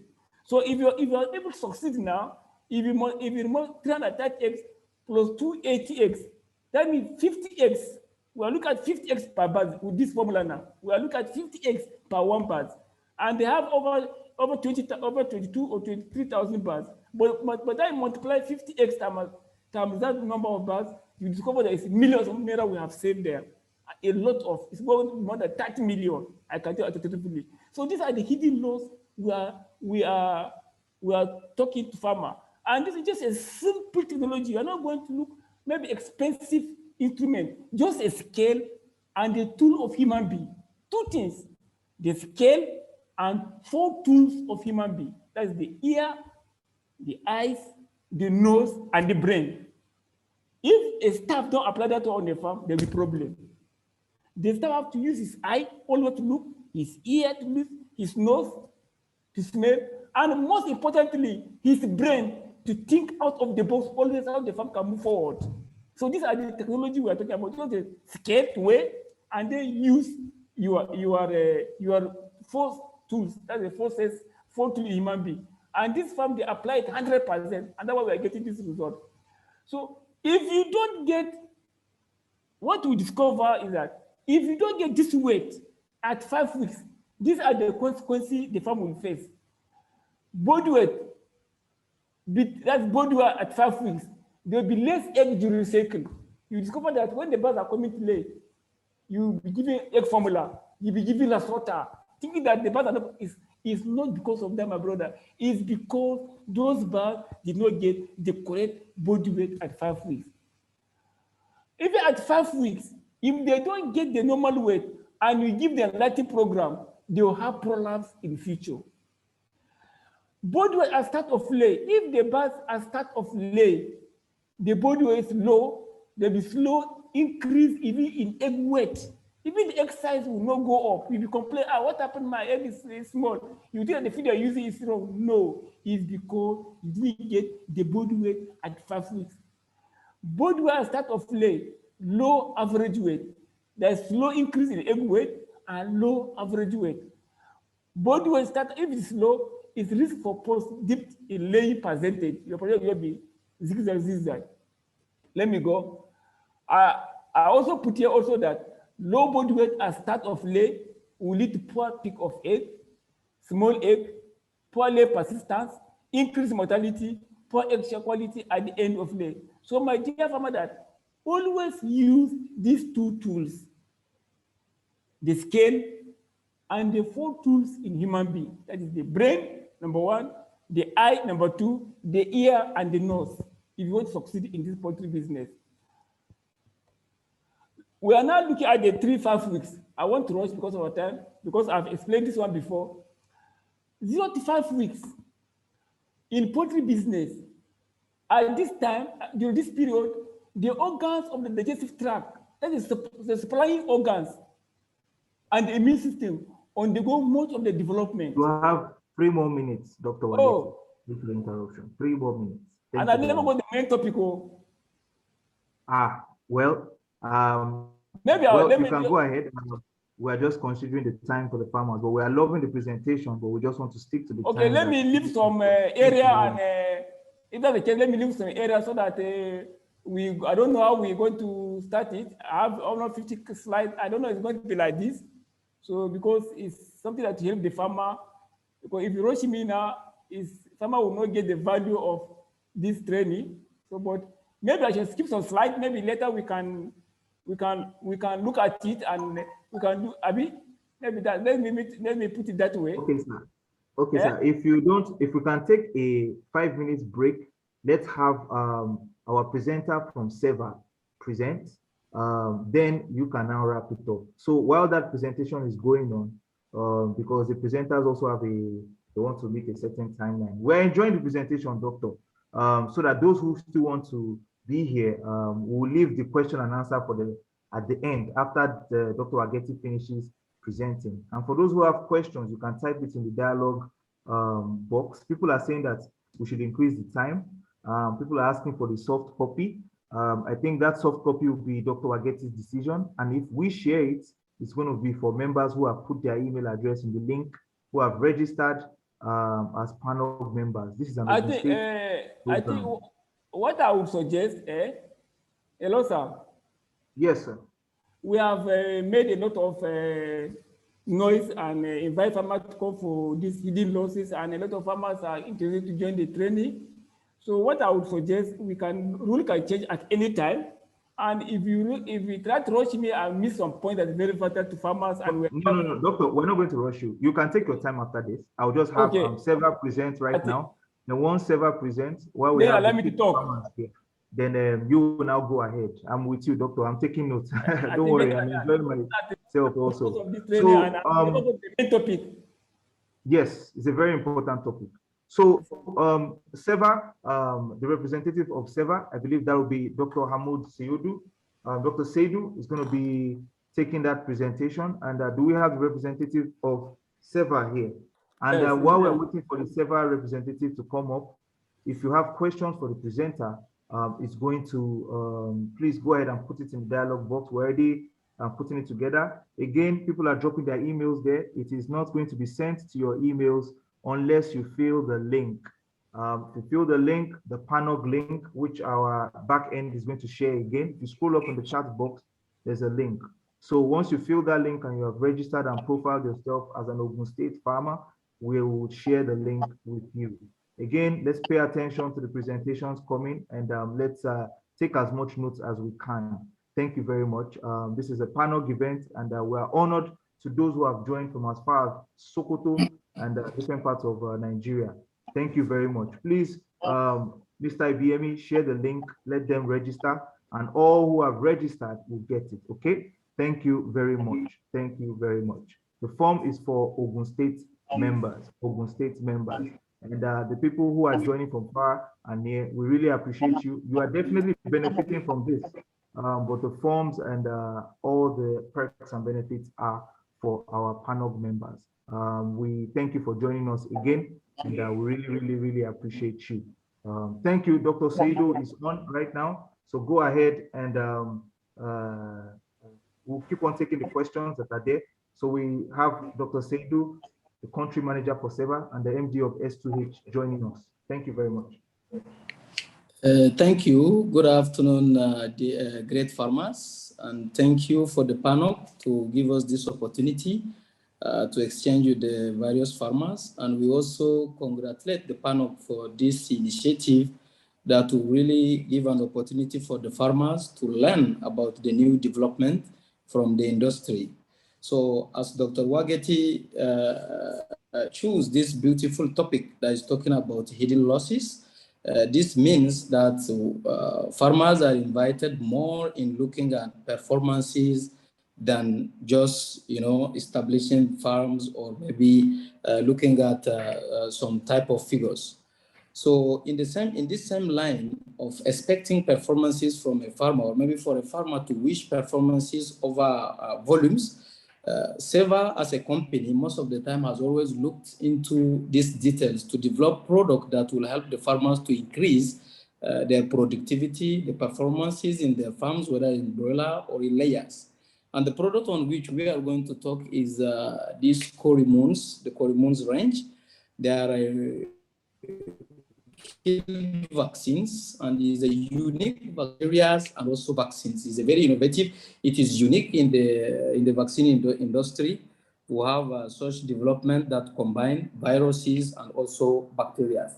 For the quick information, this vaccine is the #1 vaccine in terms of vaccination in Africa, and also in terms of vaccination for coryza vaccine, just due to the fact that this vaccine is combining these various diseases that we are mentioning. So a lot of trials has been done on these vaccines, this Corimones range that comes into two types.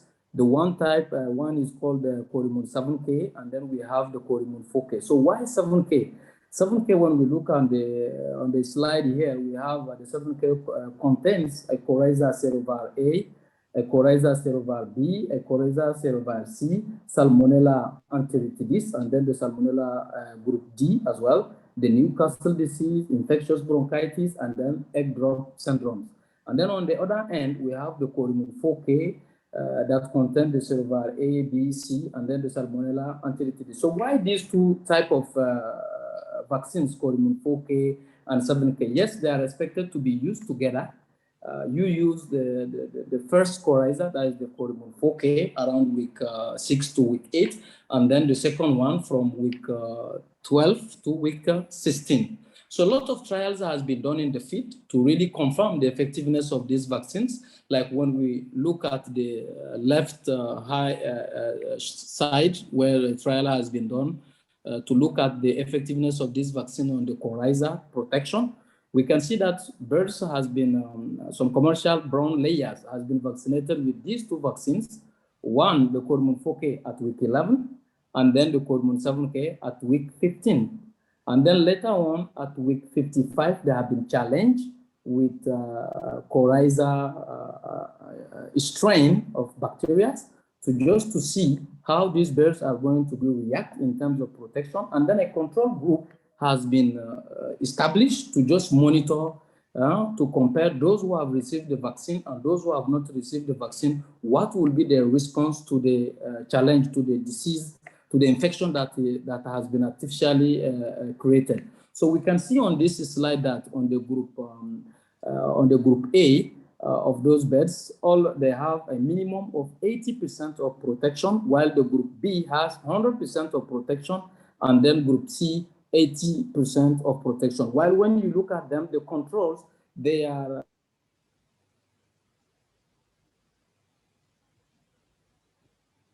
Group A, there are 20% still have multiples that are not protected, and then Group C, more than 80% of them are not protected. The challenge is there. And same thing when we do the same measurement in Salmonella. Salmonella, which one is a very serious disease, not just because of the impact in the poultry industry, and also in animal health.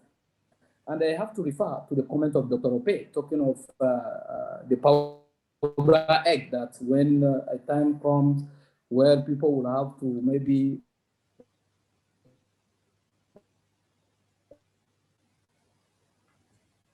Said we can't hear you again. Maybe it's network. Dr. Said, we can't hear you.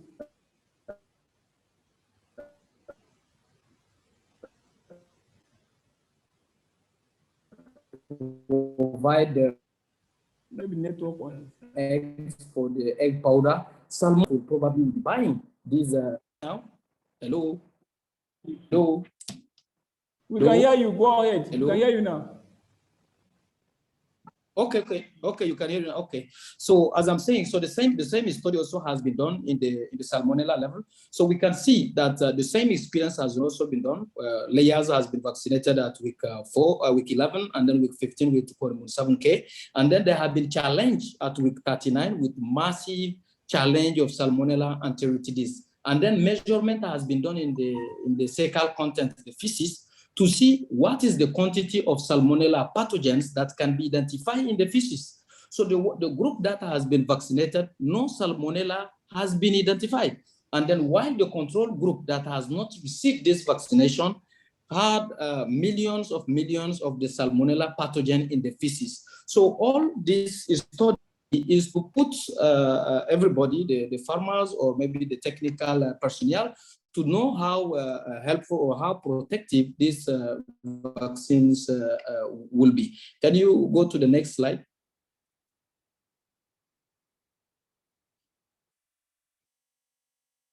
I think The next. there's no slide.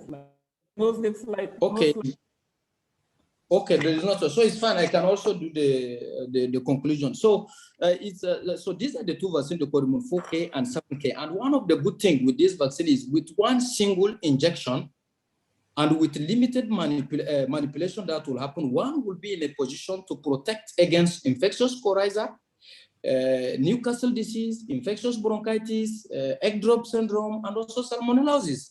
And when we come to the convenience, when you look at the shape of the bottle, it is not just because we like this shape, but it is all about increasing the performances to the farm to help the farmer in terms of handling, conveniency. So that's why this shape of the bottle has been done. When you look at the bottle well, it is always in a natural upside down for practical and effective use during the injection, and also to avoid air intake, to get inside, because whenever you are doing a vaccination, the vaccine is an sterile material.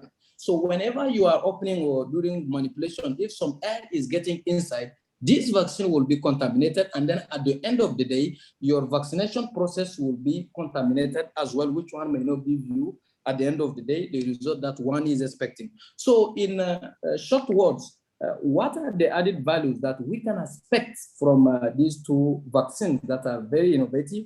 With using Corimon 4K and Corimon 7K will avoid you to be doing a lot of vaccination. Like let's say in a situation where you have to do coryza alone, you have to do NT alone, or you have to do salmonella vaccination alone. With these vaccines, you have to do, you will enjoy one shot to vaccinate a lot of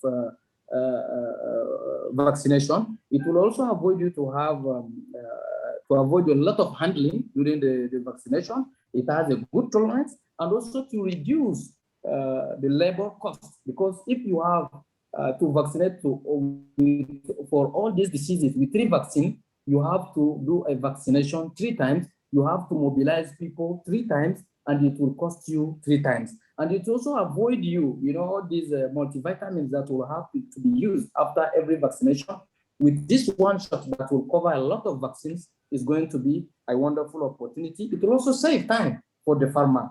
So all these things at the end of the day will provide the farmer the opportunity to expect eggs that are with good physical quality in terms of shape, in terms of yolk, in terms of abdomen, and also to really qualify to most of the international standard when it's come to egg, which one will open, because I know there are many big farms today that are opening their eggs into the supermarket and all that. And definitively in a near future, some of this kind of requirement will be established, especially in terms of farmers. So due to time, I have to quickly make it very short to make sure that everybody enjoy the time. Thank you. So that is all. Thank you very much. Thank you very much, Dr. Seidu. Real quick, just answer this question. Who are your several representatives in Ogun State? Just before you go. Okay, today we have two main distributors, or let's say three main distributors in Nigeria for the SEVA vaccine. We have Adamo Nigeria Limited, we have Animal Care, and we have also Ola. So all these companies are importing the SEVA product, the SEVA range of products into Nigeria. So in case you are interested or you want to give a trial, a chance for this innovative product, you can easily contact Animal Care Consult Nigeria Limited or Adamo Nigeria Limited or Olam Farms and Hatcheries based in Kaduna. So all of these farms can be in a position to provide you of these innovative vaccines. And I will also use this opportunity to add something. So SEVA is really full of a lot of innovative vaccine that will really help on this perspective of minimizing this hidden loss, because mostly that is where the challenge is, and that is where we need to look into. Thank you. Yeah. Thank you very much, Dr. Wageti. We really, really appreciate you. Dr. Wow. Dr. Fedu. 2 hours on into. It's the same Dr. thing. Fedu. It's Dr. my chairman Fedu. name. It's my chairman name. Get so it's fine. There you go. There you go. All I'm right. sorry for that mistake. My sponsor. No issue. No issue. Thank No God issue. you have paid complete. You won't pay my balance if I mess up your name, but you have paid complete. Don't worry, my Oga. We appreciate you. This has been a very, very insightful information. A 3-in-1 or multiple vaccinations in one to reduce the stress of vaccination with the SEVA, Corimmune, and different ranges of vaccines that he just presented. Thank you once again. Our time is also moving very fast. So we have been taking questions. I've been writing down questions that farmers had for the respective presenters and also the sponsors if they do. So without further delay, we're going to go back into the presentation. Again, for those who are asking for the slides, if Dr. Wageti gives the state the opportunity to share the slides, again, is if he gives us the state the opportunity. Only state members that have registered for this PANOG, who have registered for the PANOG membership through our PANOG state link, will be getting this slides. Okay. For those who are not members, unfortunately, you will not be able to register on that platform because it's taken just by the zone. But again, you are enjoying this presentation. You are getting the wealth of knowledge that is being presented, and we will encourage Dr. Wageti to also personally send those slides if he agrees to share the slides. We encourage I will. Doctor, we're going to hand over those emails of those non-state members to you. Then the state members that are going to get those. I will. After the presentation, I will send the slide to you, sir. After the presentation. Thank you. You're welcome. Thank you very much, Doctor. So for the state members, we share it via the link. All right. Can I go ahead now? Yes, go ahead. I don't need to rush. I don't need to rush. Take your time, Doctor. Take your time. Okay. No more adverts. You can move a little bit fast so that the farmers' data can be conserved. So what I get is more than what I get is even pay for the data for long. Okay, you don't need to tell me that. I am with you. But thank you very much, Doctor. Go ahead. Okay. Go ahead. Thank you. Thank you, Dr. Okwe.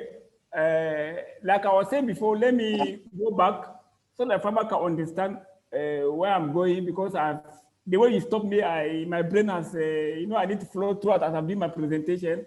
And maybe next time, what I would suggest, either let the people send do advert, then presentation, or present after advert, so that there may not be discontinuity like that. Sometimes it will destabilize somebody's presentation, but no problem. No problem, sir. So, like I was saying before, I want to go back so that we can flow together again. Like I was saying, Issa Brown, there are 3 stages, so that farmers to understand. Like I said before, for those 6 weeks, they grow by 34%, and they only consume 1.1 kg of feed. 12 weeks, they grow by 47%. That means after 12 weeks, the plates are 81% matured. From 12 to 20 weeks, they grow by 19%.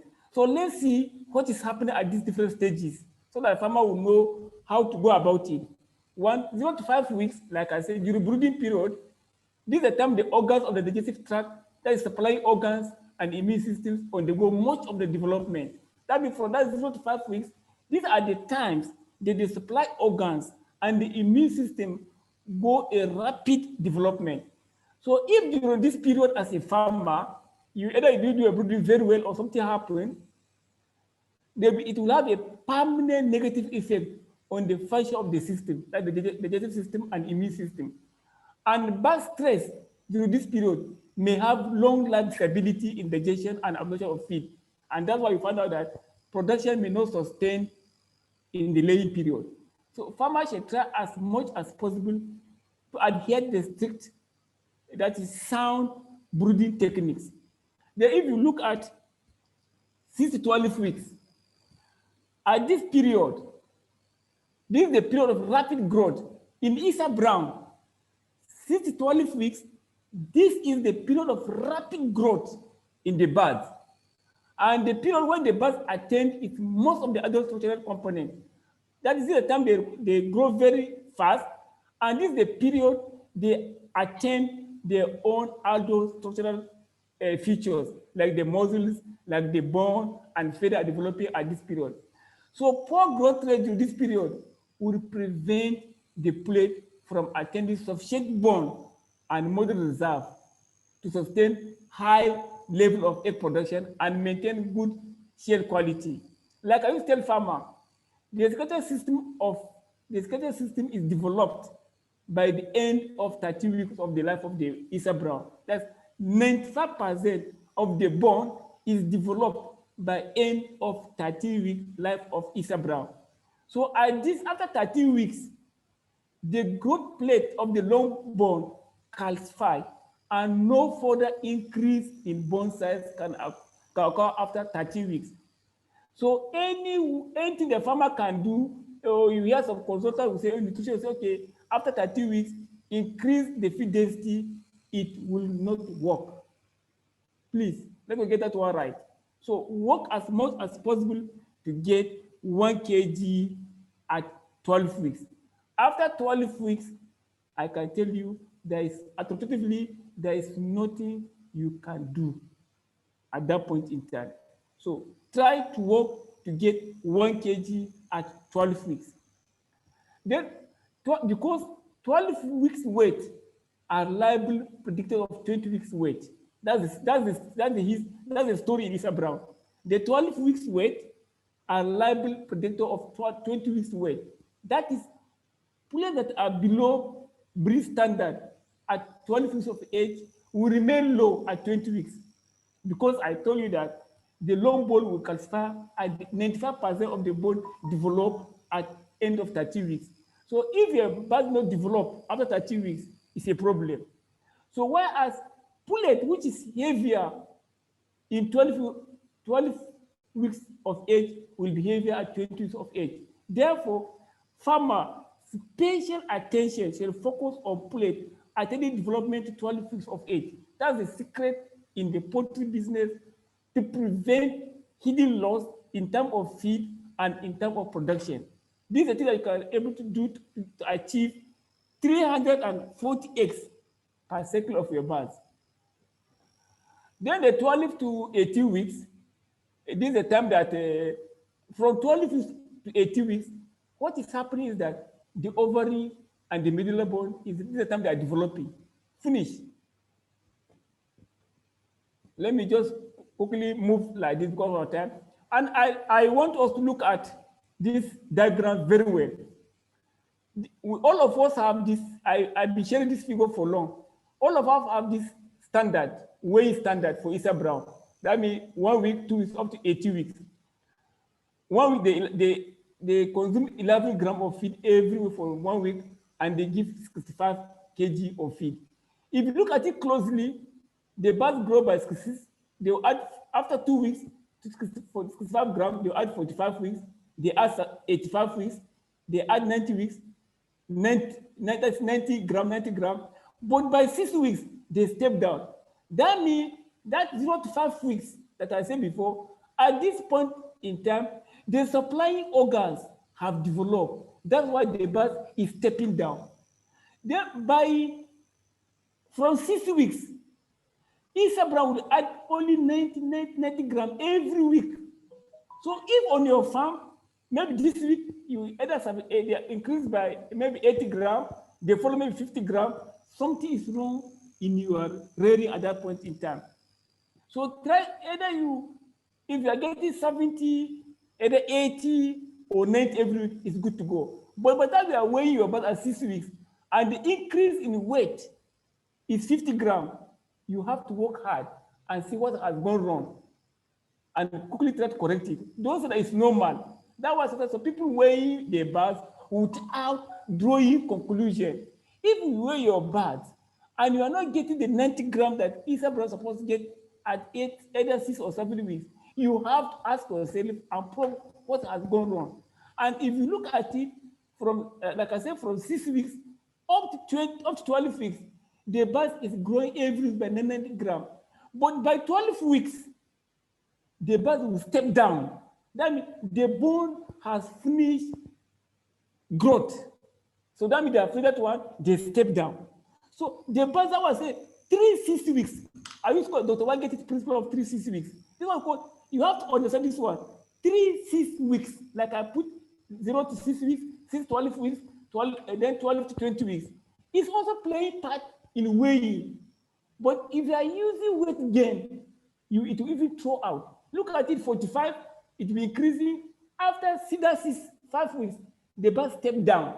Instead of increase by 95%, they now increase by 90%. That is 6 weeks has finished. If you look at from 6 weeks to 12 weeks, the Eastern brown grow by 90. After 12 weeks, they step down. They are growing by 8. They only by 85%. Look at it here. These are the 3-6 weeks in laying in Eastern brown. Look at 0 to 6 weeks. The immune system and the digestive system has finished developing. That's 6 weeks. And they grow by 37%. Then if you now go 34%, if you now come 6 years to 12 weeks, this is the highest growth rate in Isa brown. The bone, the muscle, the feather, like I put it there, is developing. If you look at it by 12 weeks, the digestive system is 95% developed. So from this area, from this side, after 30 weeks, the bird is 85% matured for laying at 12 weeks.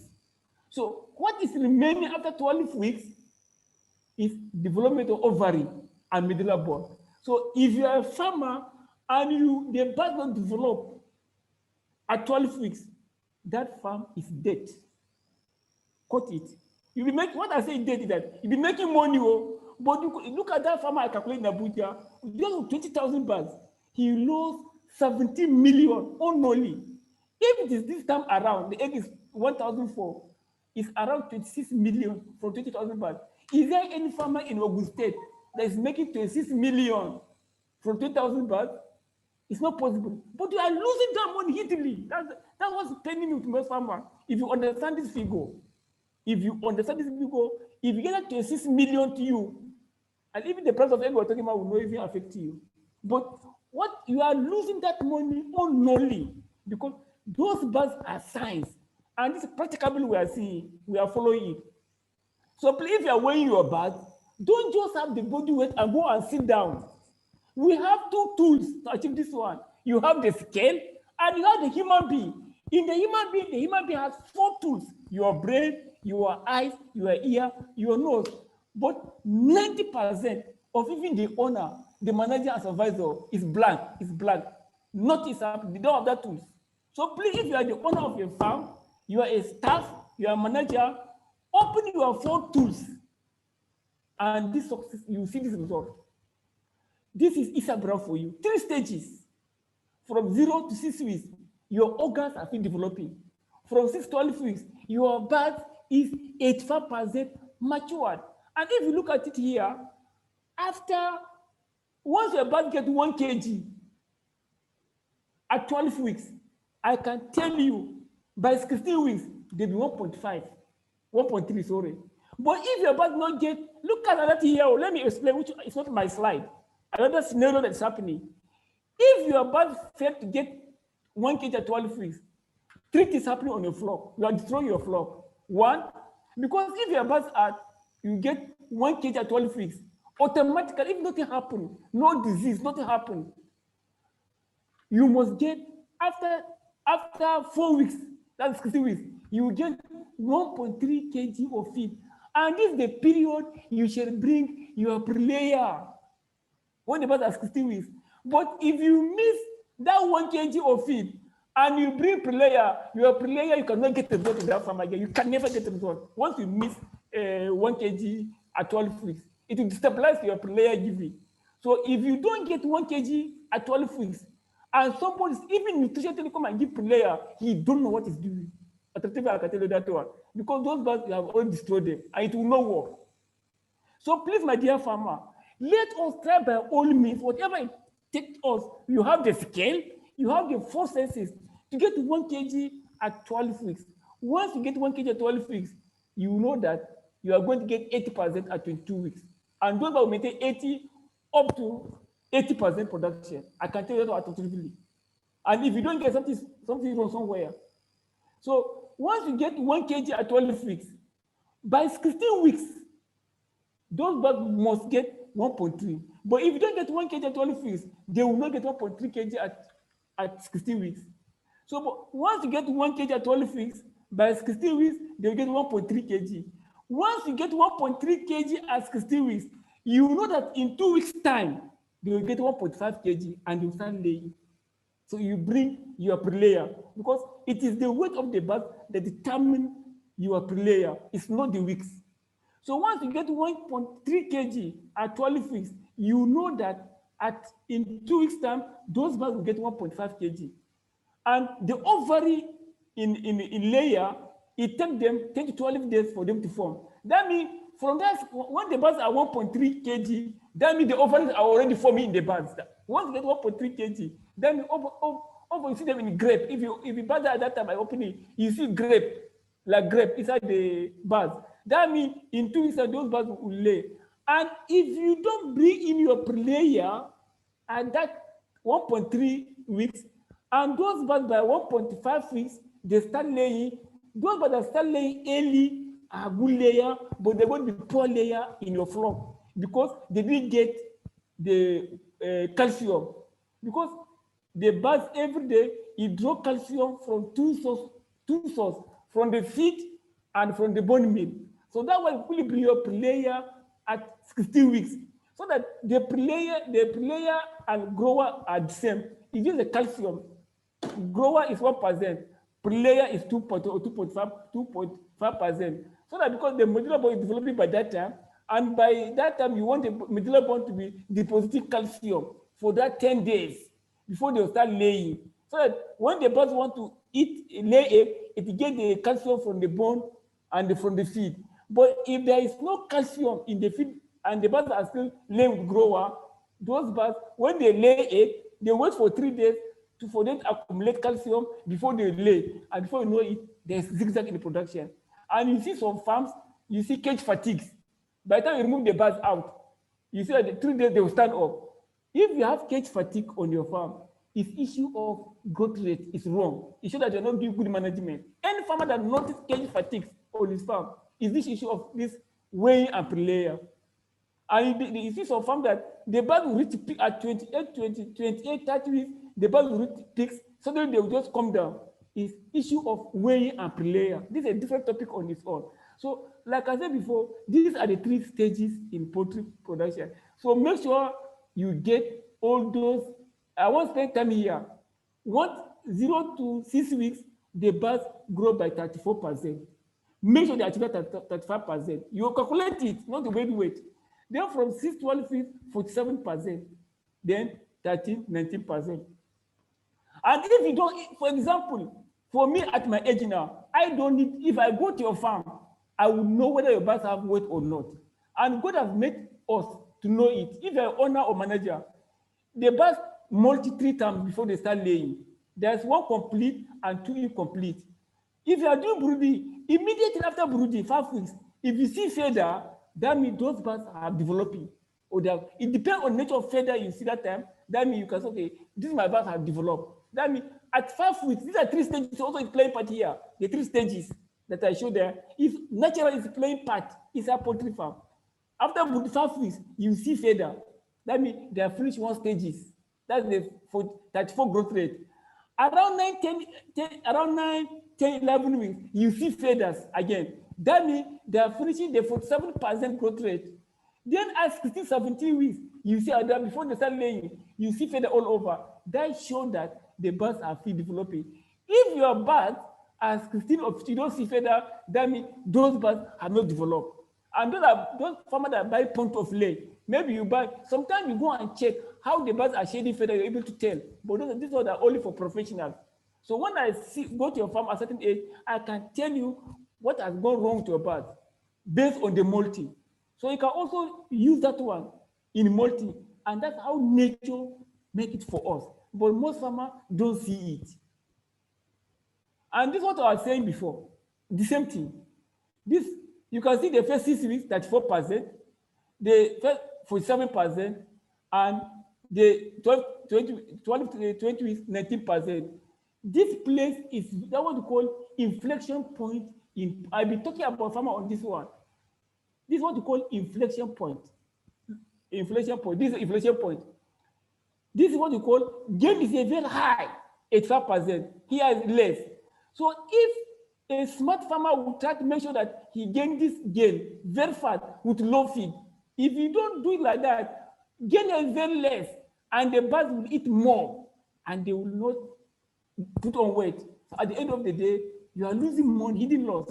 So my dear farmer, I keep on, since last year, 2 years, I've been preaching to farmer, what we call inflection point in poultry business.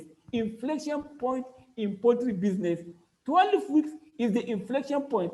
I can tell you authoritatively, in Isa Brown, if you don't get 1 kg at 12 weeks, that farm is dead. It's a dead farm. You can still make your production, but if you see that calculate what you are losing, it's millions. I'll show you one farm, he lost 17 million in 2,000 birds, but you don't know. There is one farmer also, he incurred 45 millions, but he don't know, but he's in the business. The farm is expanding. So this is called inflection point. My dear, make sure by all means, try to get 1 kg at 12 weeks. Please, that's the point here. We only have one chance here. After 12 weeks, there is nothing you can do again. We only have one chance to develop body weight during this period. Once egg production begins, it is too late to collect the body weight. Anybody that will come to you after 12 weeks, in new formula, tell them those birds will just put on weight, but that weight is not for weight for laying. Because in many farms, you see a farm at 22 weeks, they are about 2 kg, 1.9 kg, but they're not laying. So you have to be very careful. After 12 weeks, you are trying to adjust the formula or do other so that they can put on weight. It will not work. It will not work, definitely. So any nutrition that come and advise you that after 12 weeks, you discover the birds are on the way, and he now tell you to add feed, you are wasting your time. You have from day 1 to 12 weeks to correct all abnormalities called the weight. You have from day 1 to 12 weeks to correct the weight, please. And that is weighing and using your full tools. And if you're not getting even the weight, and the problem is for the feed, you know it. Because when the bird is eating and they're not putting weight, change the feed. Don't depend on that one. Or look at your formula. What we call checklist. You look at if you are every way, you look at uniformity, you look at the body weight, you look at the body weight gain. If you are not getting the result based on the breed standard, you the what called checklist. Are the water good? Are you have correct drinkers? Do you have correct feeders? Your management is it okay? You start checking. By the time you check everything and they're in good order, you go back to the feed. Change the feed. Please. These are results that I've been getting from farmers all over. And we have done our best. You can see what's happening now. This is I've been sharing with other farmers what I've been training, and I want to share to them for us to understand. This is a farmer, maybe the farmer is even listening myself. I don't know, but permit me, I didn't see permission to put it. But if you are listening, I just use for training. This is a farm that a grow weight at 20 weeks. You can look at it now. The farmers and the birds are not laying. We weigh the birds. At 20 weeks, the average weight is 1.3. So what it means now is that these birds are not 20 weeks. These birds are 16 weeks. Because 16 weeks is 1.35. But the bird is 20 weeks. So, and this farm, they have 25,000 birds, this particular farm. By the time you calculate what the birds have eaten, it's over 3 million. Because these birds are not 20 weeks, they are 16 weeks. So by the time you calculate what the birds eat from that 16 weeks to 20 weeks, that's 4 weeks different. It's a loss. That's what you call hidden loss. This is what you call hidden loss in poultry, but the farmer will not know. So try to get, for here now, the birds are 20 weeks, you see the 1.3, even 1.2, 1.5. So this is what is happening in almost all the poultry business in Nigeria. These are the farmers, 23 weeks old, still the same thing. They complain to us. This bird still is 1.35. The birds are 23 weeks, and they are still looking like even below 1. Because 1.6, they're supposed to be 1.35. Here the average is 1.34. They're not even on 16 weeks, and they are 23 weeks. That means these birds are behind by 7 weeks. That's what we call hidden loss. By the time you calculate the amount of feed these birds have eaten for 7 weeks, it's millions of naira. To avoid that, use your scale and use your 4 tools that God has given us naturally. Please, these are things that when you go, if I go to farm, I feel like crying. This farmer now, by the time you calculate, it's millions of naira the farmer has, but you don't know. This is another farm. This is a farm in Abuja, one of the biggest farms in Abuja. This farm is standard. They follow our instruction. One of the biggest farms. We do training, they follow instruction. Look at this one. This farm, at this time, this are 31st December 2020. This pen RH1, they are 11 weeks. Look at 11-week birds. They are already 8-9 kg at 11 weeks. At 11 weeks. And these birds are it's 150,000 in a pen. 150,000 birds. But they still maintain that standard. So if someone has 150,000 birds in a pen, and someone has 5,000, 10,000, he cannot maintain body weight. I see there is a problem in that farm. There is a problem on that farm. This farm, if you look at the uniformity of these birds, when I calculate it, the day I went to the farm on December, it's 98% uniformity. So this one, if they maintain this value like this, this farm, within 22, 23 weeks, they will reach peak from the lake. Because all of them are equal. They have equal weight. You can see 9 kg. By the time you add 90 grams, because they're supposed to add 90 grams every week. By the time you add 90 grams to this weight, they only get 1.1 kg that we are looking at 12 weeks. This is what we want in poultry business. And the only way they achieve it by having scale and human being that have 4 tools on his head. All the 4 tools on the head, not down. I didn't talk of hand, mass, and touch. The 4 tools that are on the head. Your eyes there, your ear there, nose at the brain.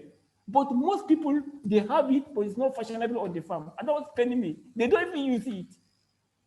If you cut your neck up, this is the tool that we need in poultry business to achieve all these things. Use brain will coordinate the other 3. But if your brain is blocked, nothing will happen. You will not see it. Look at the diagram, the same thing, like I said, I've shown this one before. Look at the birds, look at the diagram. There are different ways to interpret it. I interpret it by weight, I interpret it by even molting.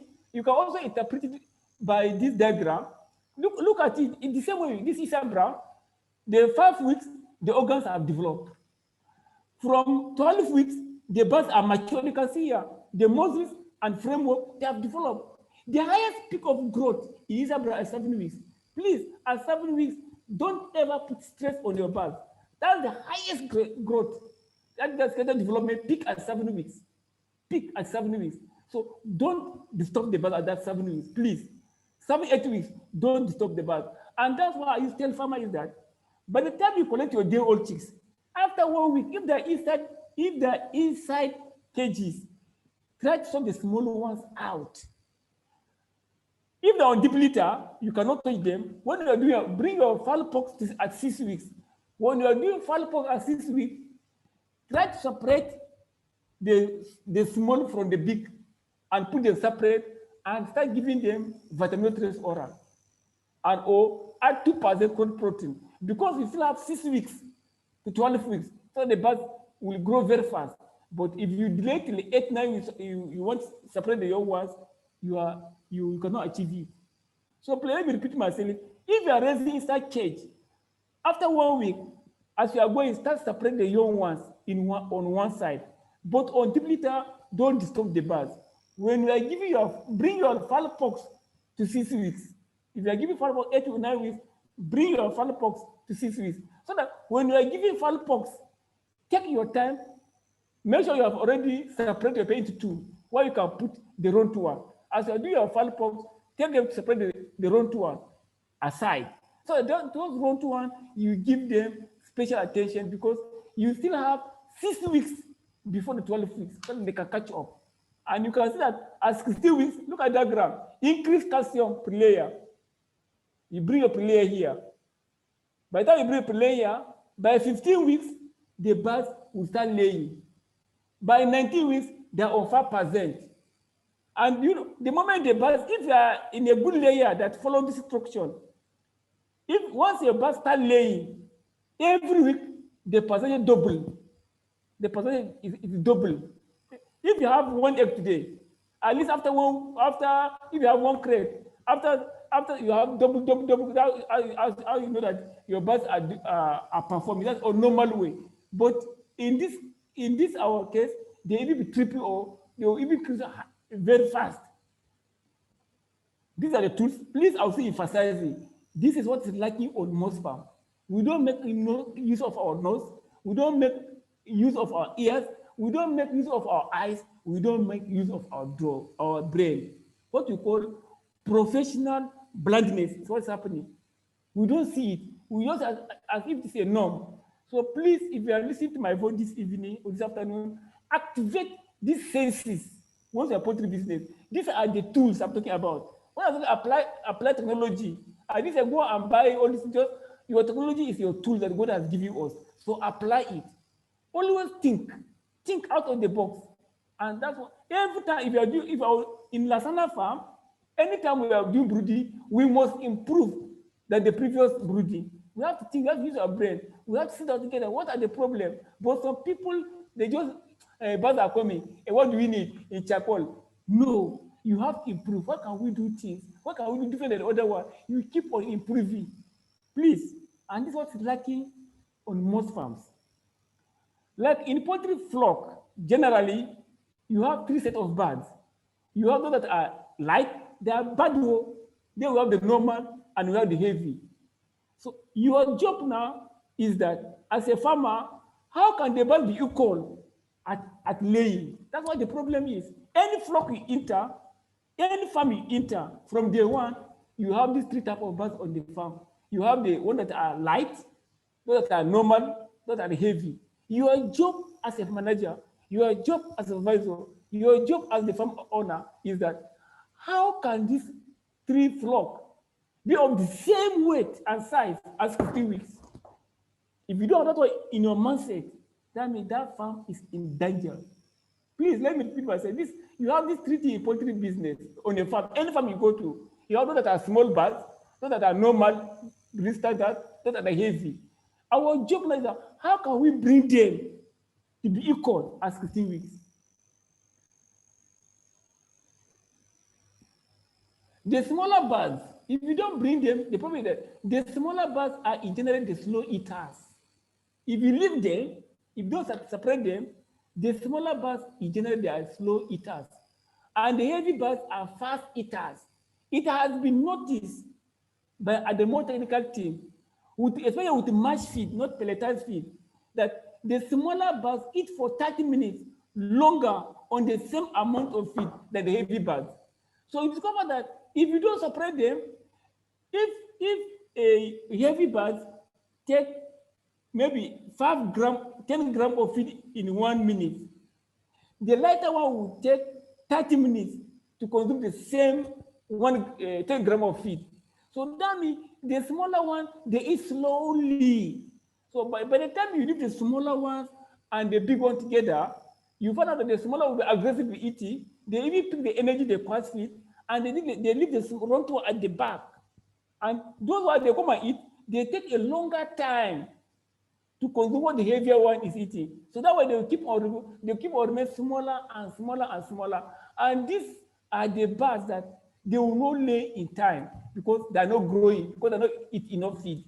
So that's why separate them from day one, from 1 week if there is a cage, and 6 weeks if there is flow. Separate them and give them special attention, please. And vitamin plus oral is a drug of choice that can be given them at that point, if it's give them at that point in time. Let's look at what are the factors that may you have done all these things on your farm. What are the factors that affect this weight? One, make sure no overcrowding. As a farmer, know specification of the cage you are using. If you are using deep litter, know the measurement of your space at certain age that you're going to keep the birds. Because if there's overcrowding, the birds will also slow down. Inadequate feeders and drinkers. If your drinkers and feeders are inadequate, they will fight on the feed and it will reduce your growth rate and you lose money. Use of raw feeders and drinkers. So people use of raw, like over the weekend, they post a farm in Sangwater that had bird flu. I saw it all over the platform. And when I saw it, I shook my head. Those birds that are around 13 or 17 weeks, and the birds still using chicken drinkers. It's not good. Those birds will not be performed. Go and mark them. Even though those birds do not have bird flu, if those birds would never perform, based on what I saw on the picture. Because birds are 17 and you are still using chicken drinkers. If you saw the chickens, they are folding back. So that's the use of raw feeders. Use of raw feeders and drinkers. And also there's disease problem. So make sure you invite your vet to or have a professional on the farm to quickly look at disease problem. Or poor big trimming. A lot of farmers, they just depict anyhow. So that can also slow down the growth rate. Then poor quality feed or inadequate feed for the birds. So by the time you are weighing your birds and you're not getting the result, come and check this 1, 2, 3, 4, 5, 6, 7, 8. What are the problems? This is what we call checklist. And then poor ventilation. If you are weighing your bird and you are not getting the weight, do I have poor ventilation? You check. Or is there lack of teamwork? Because lack of teamwork on the farm also. I've noticed in Kaduna, there's a farm, the manager and supervisor are fighting on post. And because of that, it's affecting the birds. So I identified that one until we not sack 2 of them and employ the person. So lack of teamwork on the farm also can affect body weight. So when you're doing your weighing, so use this 8 factor to know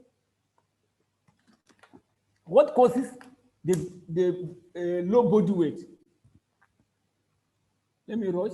Then we are faced with body weight. You know, I told you there are 3 rings: body weight and infirmity. But I'm not talking of age. We have done with body weight. At least we have understand that in body weight, use 2 tools. We have scale and we have human being. And the human being has 4 parts: the eyes, the ear, and the brain, and the nose. Activate it. So that always be at look. And don't just weigh birds and sit down like that, figure. Once you get a figure, work on it, draw a conclusion, and then probe yourself. If you are getting low weight, you have to find the cause why you have low weight. Not that the birds are low and waiting for next week, so that you will arrest it. So after that body weight, we are now looking at the infirmity. You know, because I give 2 formula here, that way I want us to look at it critically. Let me go back here. My own is body weight at 5 weeks, uniformity at 16 weeks. These are 2 key factors. Because when you get good body weight at 5 weeks, it can also give you the body weight at 1 week, at 12 weeks. Then we now go to uniformity. Then we close for the day. Flock uniformity is a very important management tool. In fact, sometimes uniformity is even more important than body weight. Uniformity sometimes is even more important than even body weight. So anytime you are doing your weighing, use the value to calculate your uniformity. But I know a lot of farmers don't calculate uniformity. So a higher uniform means that majority of the birds are in a very small range of body weight, and there is no a lot of difference between, there is NOR, sorry, what I was typing yesterday, there's no a lot of difference between the biggest and the smaller birds. So the goal function is that 85% of the birds should be within 10% of average weight. So if you don't get 85% uniformity on your flock, that means there is a problem on that bird. That means if you don't get 85% uniformity, your bird will not lay very well. That was some farm. There's a poultry farm. You see 1 egg today, and 1 egg tomorrow, 2 eggs tomorrow, 3 eggs tomorrow. Even the birds are up to 25 weeks. They are still struggling to go up. It's because you don't achieve 85% uniformity. If all the birds are 85 uniformity, if they want to lay, all of them will lay at the same time. But if the uniformity is below 85%, those birds will not perform. And once a bird did not perform from the beginning, it will affect them at the end of the lay. I want to understand that one. So flock uniformity and sexual maturity allow producers to have sooner start to peak production. You can see what I put there. A flock uniformity and sexual maturity allows producer to have sooner start of peak production, higher peak production, and better persistence of egg production. So uniformity sometimes is more important sometimes than body weight. I want us to understand that one. It's already on a table I showed before. So let us not play with uniformity. And I can tell you, authoritatively, if I'm not mistaken, 60% of farmers that are listening to me today, they don't even calculate uniformity, but they calculate body weight. They only calculate body weight, average, and stop there. Body weight is good at 5 weeks and 12 weeks. After 12 weeks, you don't need body weight. What you need is uniformity. Because once you're able to control the body weight at 5 and 12 weeks, that will be going like that. And I told you before, the body weight at 12 weeks determine the body weight at 20 weeks. If your birds are okay at 12 weeks, they'll be okay at 20 weeks. If your birds are low at 12 weeks, your birds will be low at 20 weeks. If your birds are heavy at 12 weeks, they'll be heavy at 20 weeks. So from 12 weeks, you don't need the body weight again. What you need in the uniformity. But you can only get the uniformity by weighing the birds. So you are from 12 weeks and above, you are only weighing the birds to get uniformity. So, but if you are just at 13 to 12 weeks, you are now looking at the body weight, you are not a farmer. Quote me, please. And my dear farmer, those that are buying point of lay, it's a time that we need to sanitize the industry. If you are buying birds, please don't buy birds based on weeks. Anybody that tell you price based on weeks, they're deceiving you. Let us be honest with ourselves. We shall stop that nonsense now. We shall be operating. Let's sell birds based on body weight because it is the way they determine lay. So, but my birds at 12 is wrong. Even if they are paying advance, those I want to take my birds at 12 weeks, I want to take my birds at 40 weeks. That nonsense shall stop in the industry. I won't take my birds when the birds are 1.4 kg, when the birds are 1.3 kg. That's what we should be talking about. And then uniformity of 80%. So that I can help people. A lot of farmers, they don't know that one, and it's problem. Don't buy point of lay based on weeks, please.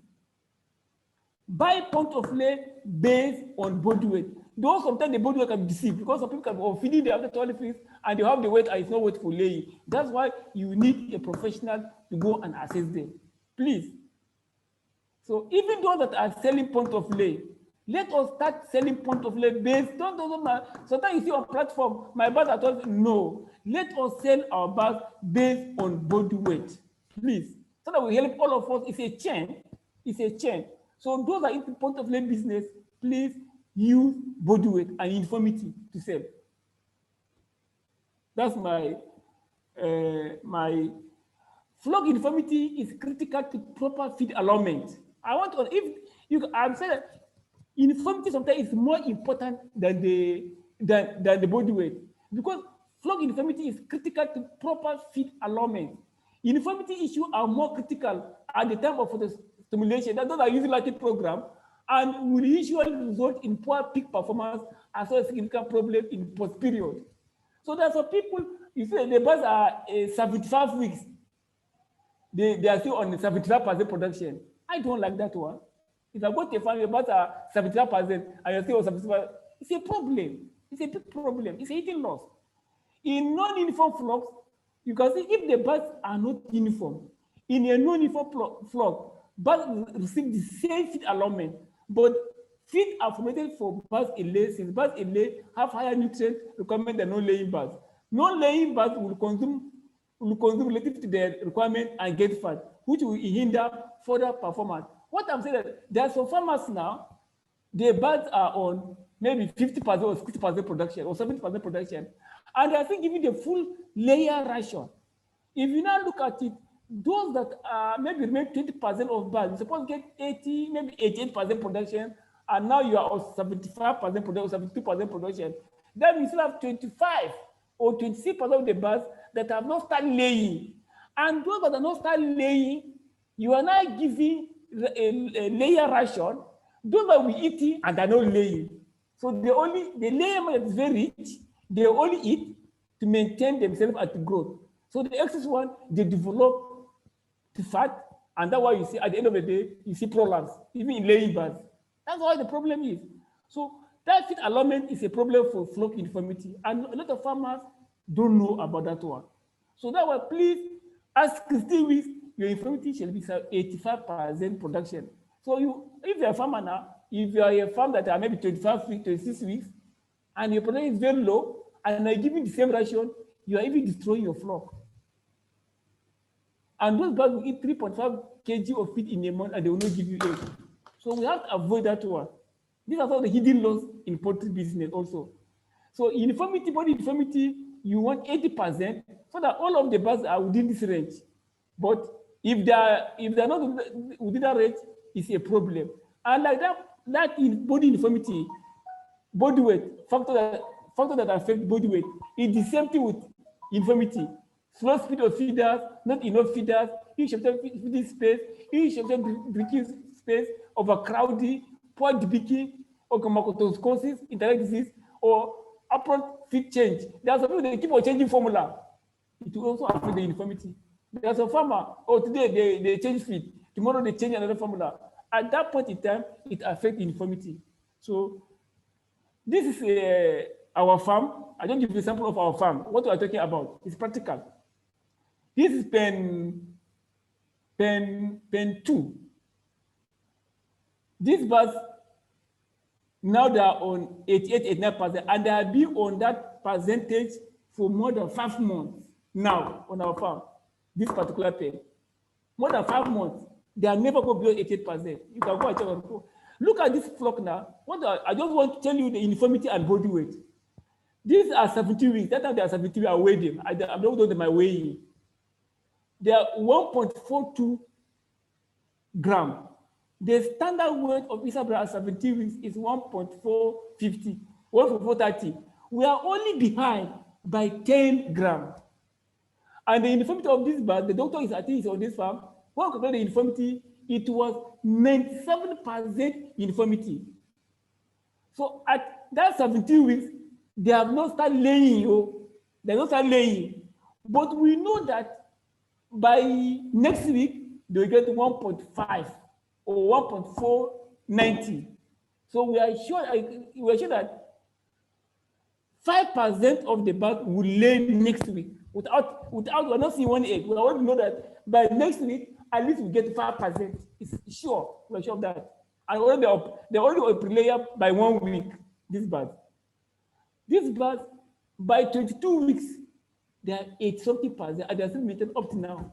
It's only that hot weather, we have drop in production, because no drop weather, but they pick up after the weight. That March, February, humidity was very high.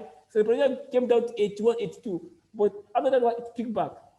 If those birds don't have the body weight and infirmity, there is no way they will maintain that production. And the only tools we have here is our scale and our forces is going to give you us, and we utilize it. So I want every farmer to also achieve that. You can see them. You can see all the birds are almost the same. Only 6% of them that are look different. Only 6%. No, 4%. No, 5%. Go 95%. I have the report. So these birds, they are doing very well.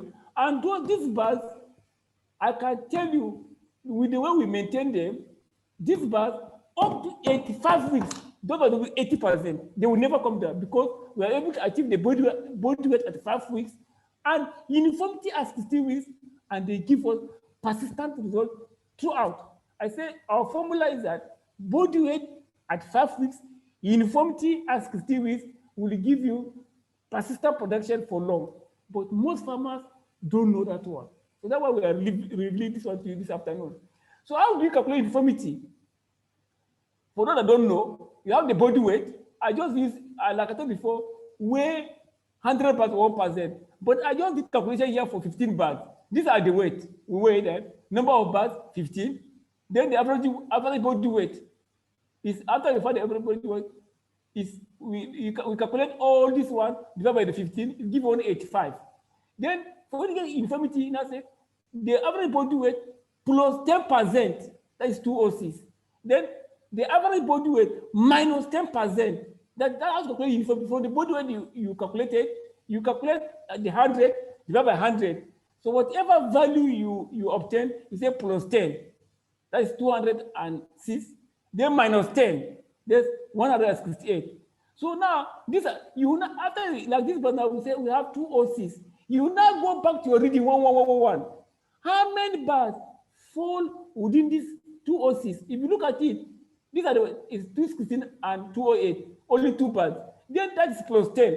Then minus 10 of your average body weight. You now go and check how many bars fall within that range. How many bars fall within that range? It's only 160. That's below 168. It's only 160. No one above. It's only 1. You now say 2 plus 1 is equals 3.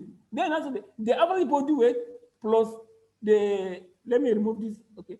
The average body weight, the average weight minus the total bars, all of average weight times 100. So that calculates 187 minus 3, remember 187 times 100. It gives us 98%. That means from this bars, the average, the uniformity is 98% uniformity. With this one now, if the body weight is to the British standard, with this 98% uniformity, if this weight is at 16 weeks, I can tell you by 23 weeks, those bars will be on 85% production if truly this figure without prolapse, because they have the weight and they have the uniformity. If you get any prolapse, if you're a farmer and you're incurring prolapse is an indication of underweight. Prolapse is an indication that your bars are underweight. So nothing like prolapse in poultry business again. If you're having prolapse, that means your rearing is poor. It just tell you that you're not doing good brooding and good rearing. But if you follow this weighing and uniformity, you would never get prolapse. Uniformity, that you now say uniformity evaluation at 16 weeks. You know, I say body weight at 5 weeks, uniformity at 16 weeks. If your uniformity is maybe above 80%, but I say 85% is good, but if it's above greater than 80%, it's good. But if 75 to 80% is acceptable, but it's not good for me. But anything below 75% is poor. If you not do your body weight and your uniformity is 75%, you are in a big shit. That farm, it's a big problem. So you can only, as a farmer, you can know your performance after 16 weeks massive. You can know where you are going in the business. I can tell you. 11, that's 5 weeks, 12 weeks, 16 weeks is a determining factor for know whether your birds are doing well or not. 5 weeks wait, 12 weeks wait, uniformity at 16 weeks, you can know that, you can even calculate how your birds are going to perform. So please, I want us to get that one correct. Let me fast because of our time. Now, preparing the place to move playing pen at 16 weeks. Only key points, because these are places that farmers are losing the body weight also. After you have got a body weight at 5 weeks, you have got your body weight at 12 weeks, you are going to uniformity at 16 weeks. Maybe you want to transfer now. That's why I've got that stage. Is that key points? Only transfer flocks that are healthy and in good condition. If you know that your place at 16 weeks or 30 weeks are not good, don't transfer. Plan transfer in advance and organize it well to ensure the optimal comfort for the birds. You go to many farms, you say the transfer, they hold the birds on the hand. That is not a farm. That means they don't know anything. If you are transferring your birds, you are using hand to catch another pen, maybe from rearing to laying. That is not a farm. Avoid transferring flock during high temperature. Transport by night if necessary. You go to some farm, they'll be transferring birds in the afternoon. Then they are not applying their full tools. That's their brain there. They don't apply their brain. You can't transfer birds during the afternoon when the weather is hot. If you're doing that, stop it. Monitor the body weight before and after transfer to guarantee that the flock is developing. Before you transfer your flock, weigh them. After you transfer, weigh them so that you know how many weight you have lost. If you're not doing that one, you are not also a farmer. Before you transfer your flock, weigh the flock. Before you transfer, after you transfer, weigh them so that you know how many grams you are losing, so that you know how to prevent it in future transfer. And we have discovered that if you are transferring birds from rearing, whether it's deep litter or cage, to rearing period, you lose nothing like 200 grams do not transfer. And that 200 grams, if you go and calculate how many feed you are using to get the 200 grams back, it's a lot of money. This is what we call hidden loss also. Hidden loss also. So minimize transferring. That was sometimes on our farm. We have to buy a crate. We have to buy a car specifically truck to transfer a bird. Before now, we are trying as on our farm, we try as much as possible to lose 30 grams or 40 grams. But most farmers, they lose more than 200 grams, maybe 250. It depends how we are transferring. And to get the money back, you have attained the 1 kg at 12 weeks. But during transfer, you lose the weight. These are sort of hidden loss. Closely monitor water consumption during the week after arrival at the laying flock. Anytime you are transferred also, monitor feed consumption and water. Always record it. Well, before you transfer, find out how many feed are they consuming before you transfer. How many water do they consume before you transfer? As you transfer, keep on recording until we get the value, until we get the quantity back. But some people don't transfer, go and sit down. If you are killing the birds. So that's what we are doing on our farm. Before we transfer them, we know how many water are they consuming for that week. What is the feed consumption? When we transfer, we measure the water every day. We try to measure the water every day to know whether there is drop in consumption. Because if you didn't monitor it, because of stress, or if they are from deep litter and to cage, they're not using nipple, you may think the person may not even drink, but you don't know. You just see the person moving. Some are not even drinking. Before you know it, they become light. They have lose your weight. So have a record to record it. No vaccination after transfer. After 1 week, please.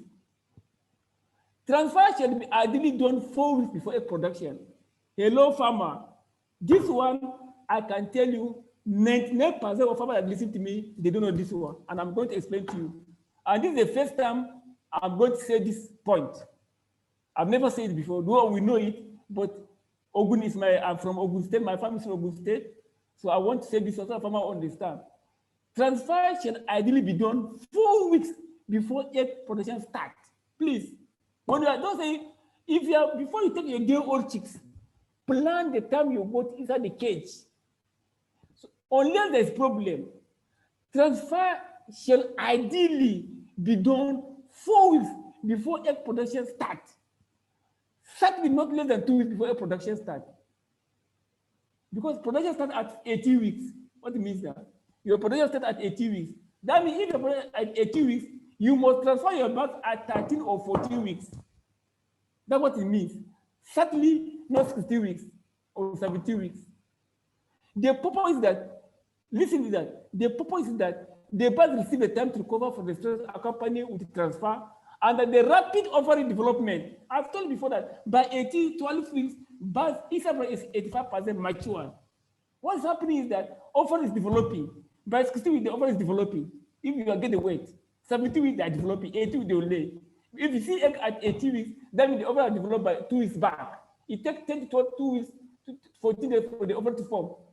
So that means if your bird starts laying at 19 weeks, that means the ovary start developing at 17 weeks. That's what it means. So not that egg over there from that very day. So the purpose is that birds receive a time to recover from the stress accompanied with transfer, and that the rapid ovary, because it's rapid ovary development is not being depressed. It's not being depressed. Unfortunately, that the later fall exactly within the period of transfer. That's what I discovered in Nigeria. I have the data all over. Late transfer. If you delay about late transfer, some people might say the birds are laying, they want to transfer his cage. I laugh. Late transfer bears the risk of damage to the birds, in particular to the ovaries.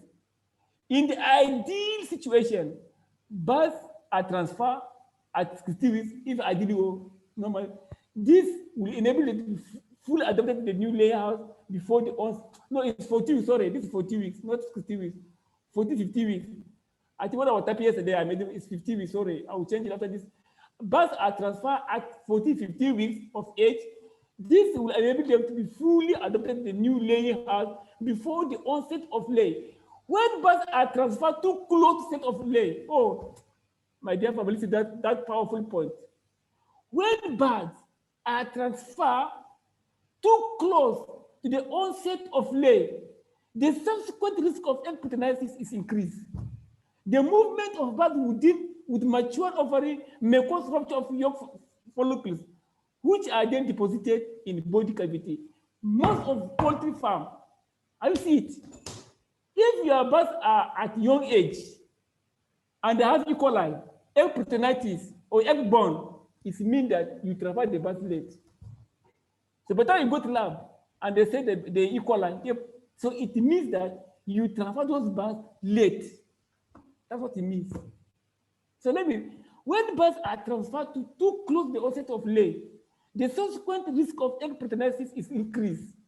The movement of birds with matured ovary may cause rupture of yolk follicles, which are then deposited in body cavity. That's what we call egg-borne or egg peritonitis. You see like cooked egg. If you open the bird, you see like particle of eggs inside the, by the time you say E. coli or colibacillosis, you use it wrong. It's because you transferred late. So transfer your birds 4 weeks to the onset of lay. And if you don't know when your birds are going to lay, you're not a farmer. You should know when your birds are going to lay from the body weight. Like I said, our birds are 1.410 grams.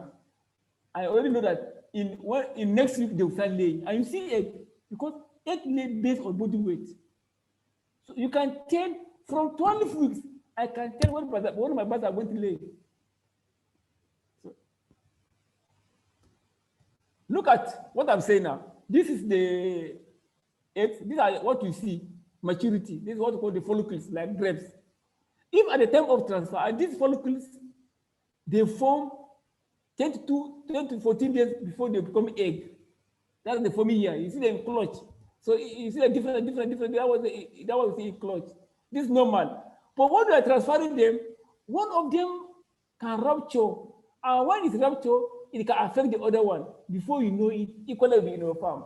So don't transfer your bird 4 weeks to the onset of lay. Look at that transfer also. This is said by Adamo. Once your birds are having growth like that, and you transfer, what decrease due to movement?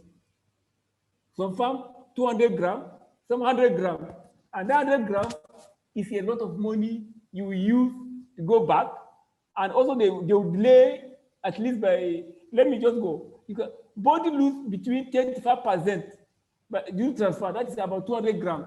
And it can take 3 to 4 weeks to get the body weight back to breed standard. That means you'll be feeding the bird for 3 to 4 weeks just to get a 200 gram loss. Oh, this is what we call hidden loss again in poultry business. So by the time you transfer your birds, and they lose 100 grams or 200 grams because of transfer, that 200 grams that you lost because of transfer, it will take 3 to 4 weeks to get the weight back. And that is money for you. So you cannot avoid it, but you can minimize it. You must transfer now. So that's why I say transfer in the night. Use transporting crates. Even if you have 5,000 birds, go and buy crate. If you are using your hand to transfer, by the time you calculate what you're spending, it's even more the cost of that transfer. In fact, I had a farmer in Edo State that I was consulting for. The day I went to his farm, they are using hand to transfer 10,000 birds. I stopped. I was in the window in the empty house. I said, okay, stop it. They didn't understand. I look at them, I say, Oga, we don't do things like that. I say, go and buy crates, go and buy a truck, small truck transfer. He said, Dr. Wageti, do you know how much a crate is? No money, there's no money in poultry business. By the time I calculate what is losing, it can even buy 2 trucks for him.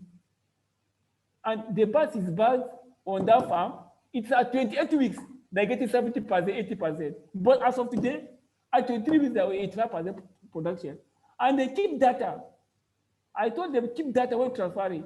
So the first day they transfer without crates, the following year, they lose about 160 grams. That's 2 years ago. This is taking for some time. It's some time. So but that they take another day old chicks. I said, go and buy crates, and I forced the man. I reluctantly he bought paper crates. He used one of the car to transport, and they lose. What they do is follow my instruction. They only equal 58 grams against 180 grams. So by the time they calculate how many money they will spend for 3 weeks, it's even more than the cost of paper crate and the vehicle. So they what we call hidden loss in poultry business. Hidden loss, so many. So success here lead to high persistent pig along laying for the flock. So this feather transfer, this feather has a big effect on egg size and build a place back after the stress of transfer by administration. You can also, while you're transferring, you can also administer vitamin trace oral and adrenal light.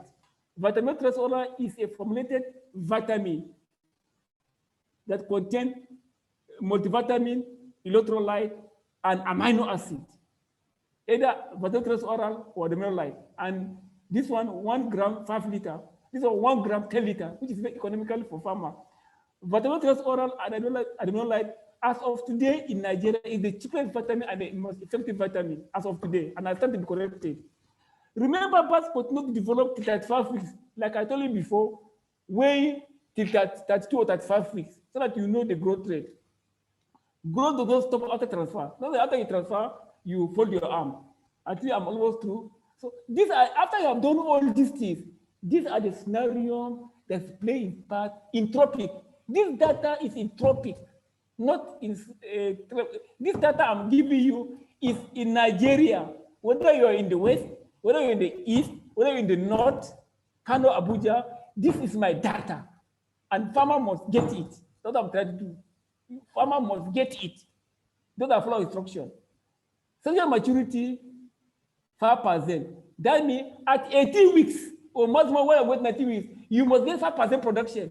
That is, I don't talk of weeks here. I said I don't talk of weeks in poultry. I only talk of weeks when it comes to vaccination. 1.55 is when they after above 18 weeks, maybe 18 weeks, 3 or 5 days. Those birds must be of 5% production. If you're not getting it, go back to what I've said. You will get it. Then after 5 days, those birds must be on 25%. That provided that your uniformity is 85 or 80. If your uniformity is below 80, you cannot get it. I want to get that one right. Once your uniformity is 80 to 85 with the standard body weight, when the birds lay 5%, that is 80 with 5 days, then plus 5 days, those birds will be on 25%. Then 10 days to that 18 weeks, that's another 5 days, they'll be 50%. Then after 15 days, they'll be on 75. That's 24 weeks, 24 weeks. So 24 weeks, your bird minimum, but on our farm, 80%. And most of the farm, I know this year, I have over 38 farmers that got 80% at 23 weeks this year, all over, that we monitor closely. But I don't put a minimum, 75% at 23, 24 weeks. If you're not getting 75% at 23, 24 weeks, something is wrong on your farm and you need to correct it. And don't say that they all chicks bad, they give it back. No. Even though you are the boss, that's why sometimes we do training. These are not training we will do next day. When you collect your day-old chicks, you have to assess it. There's what's called body length, free body mass, naval scoring, visual scoring, and body weight scoring. By the time you apply that 5 scoring poultry business, it will even tell you the quality of the old chicks so that you know what to do, so that you can get this value, and they want to call crop check. You have to apply this one from day one of arrival of the old chicks. Well, that was a training on its own. So when you get this one, you are good to go. So this is what we want farmer to achieve, so that we cannot have hidden loss. So you ask yourself, do we get 75% at 23 weeks, 24 weeks? If you don't get, follow part of this training, and we are going to train again on how to assess the old chicks. There's nothing like good chicks, there's nothing like bad chicks. It depends on who you are. Give me bad chicks, I'll convert to good chicks. That's the truth. Like I used to tell people that we collect, there's what we call pensis today. Those birds are poor. They didn't meet standard. That's why we collect them in January 2020. They never scored it, was poor. The body weight, very poor. The young free mass, very, very poor. The chicken length, very poor. We cannot turn the day old chicks back to the owner. We have to work hard. We have to use our tools. They're going to give us that 4 tools. And we convert that bad chicks to good chicks. But you can go the records on the farm. By 23 weeks, those birds are 84%. Up to now, they're still on 83, 84%. Up to now. Those are either 83, 84%. So as if I calculate that those birds, they are 83 or 84%, but those are only give us 315 eggs per cycle already. So that's what we're talking about. So please, we shall do this business correctly. So this poultry business, it is not a rocket science. It is not a rocket science. Pay attention to details. People don't pay attention to details. Farmers don't pay attention to details. Stop doing the business that we were doing before. It will not work. I can tell you that authoritatively. Even though you have been in the business for 30 years, does not mean that one. Things are changing. Currently now, we are working on how East Africa can lay 500 eggs in a second. Currently now, people are working on the kill bone. I'm following them. Some scientists now in Netherlands, they are working on the kill bone. That kill bone, you can work on it to give you more egg. It's another training, different time. Where I'm still learning that one. Just kill bone. That if I can give you 500 eggs, it's on 340 eggs. So things are changing. So pay attention to detail. Don't be still like before. Oh, this is why I'm doing it again. If you are the type farmer, you'll be left behind. Make notes, keep record, collect information. Most farmers don't make notes. That's just like my brother, Dr. Obe, was saying, that farmers now are on the selling egg because they don't know even the cost of their egg. They don't know. Make notes, keep record, collect information. That's what we're advising farmer. Farming business is no more like before. And I will say it, if you are not taking the industry is going to regulate itself. Those that are serious will remain in the business. Those that are serious will be complaining of price and they will leave the business for people that are serious. So make notes, keep record, collect information, and you move forward. Birds talk to you. Poultry, they talk to us. They speak to us. I will say this one. They talk to us. Chicken all over the world speak same languages. They talk to us, but we fail to understand. If a bird that have CRD in Nigeria, it's the same thing in Netherlands and in France. If a bird have coccidiosis, red blood, it's the same thing. If a bird is not laying, I'm not laying. I can tell you now, there are some farmers now. If you go to the farm, some birds are not laying. And those birds are not laying, they will take 3.5 kg of feed every month without laying. So you discover, and they will tell you, I'm not laying you as you're passing, I'm not laying you because you are not using your tool. As you're passing your pen, some birds will beg you, please, I'm not laying, remove me, I'm taking your profit. But some farmers don't apply the 4 tools and incur losses. I was in farm in the last month in Oyo. The farmer could be, hey, there's no thing I want sold on my farm. Feed expensive. Doctor, how are we going to do this egg price? What is interesting to me? Can't we have egg powder, this and this? I say, madam, I just expect like Dr. Opese, that you cannot process egg powder from products that are using drug. So that's one of the problem in Nigeria. Doctors say we should use egg powder, they don't know. It's not easy like that. I've been there twice in Germany to bring this machine with my MD. But we discovered that it's not easy like that. It cannot work in Nigeria for now. Quote me. egg powder cannot work in Nigeria for now until we have organic egg. It will never work because the egg they use for baby food. So you want subject drug that they're using for baby to restart, it will not work. So when I went to the farm, the farm had 50,000. In one pen, out of 15,000, I removed 400 birds that are not laying. And he has a doctor of animal science on that farm. In one pen, I removed 400 birds. I said, keep that. I said, those that cannot lay. So that 400 times 3.5 kg of feed times 1 month, that person was losing 600,000 every month. You don't know. And you complain about price of egg. I said, go and do the same thing. Birds talk to us. For some people, they don't use your brain. You don't even read on the farm. And that's why I used to say that if you have a farm manager, your supervisor, he don't have Android's handset, sack the man. Sack him. And as if you have give the handset with Android, you know the child so they can research. Things are changing. So thinking all over the world, speak one language. Don't put your flock on autopilot. Hey, this is how I was doing last week. It's a lie. Things are changing. Don't put your birds on autopilot. There's one big farm in Abuja. Like maybe the chicks die and they give you excess of their old chicks. He now put the birds on debiliter. No, I don't know, but the farm has collapsed. So he said he don't want anybody to enter his farm again. That all the doctors don't know. He said that all the doctors don't know anything. Even the Abuja, they said they don't know anything. The man even say. So when I was Abuja, he said, okay, Dr. Wageti, I'll be here on your platform. I want you to come to my farm. I will allow you to come. As I entered the farm, I saw most of the birds are on debiliter. I said, on debiliter, you can never get a result if the birds are on debiliter. It's not possible in Nigeria again. In those days, you can put birds on debiliter, but now it's not possible. So better you sell of this farm. He told me, no. I've been raising birds for years on debiliter. I left him and the farm has collapsed. The amount of feed he was using with that, the birds are almost 45 weeks. And I give him 35%, 35, 40, and he's using feed. I said, go sell of this farm. It will not work. You can never keep, if I keep 500, 1,000, 2,000 better. Any farmer that keep more than 10,000, 50,000 or debiliter, he cannot make it. It's not the majority of the birds we have now. It's not possible. No amount of you can do it. It's not possible.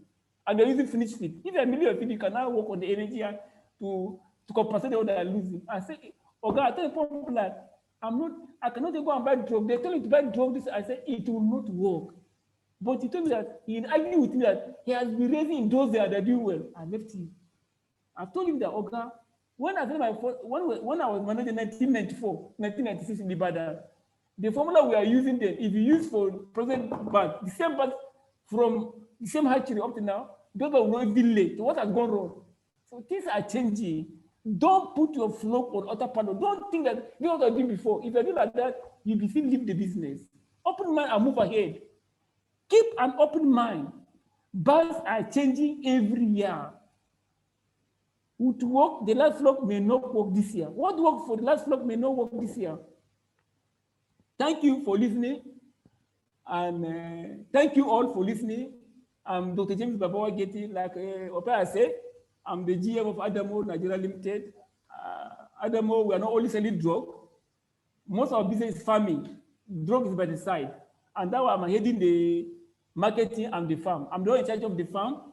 I started the farm with 3,000 and by work rates 200,000 capacity, and we have good hands that I use the mind, even not with automation, no farm can survive, but we're able to stay up to now. So these are my number: 08023145336, 08068934725. The two numbers are on WhatsApp. My email babawageti@yahoo.com. So thank you for listening.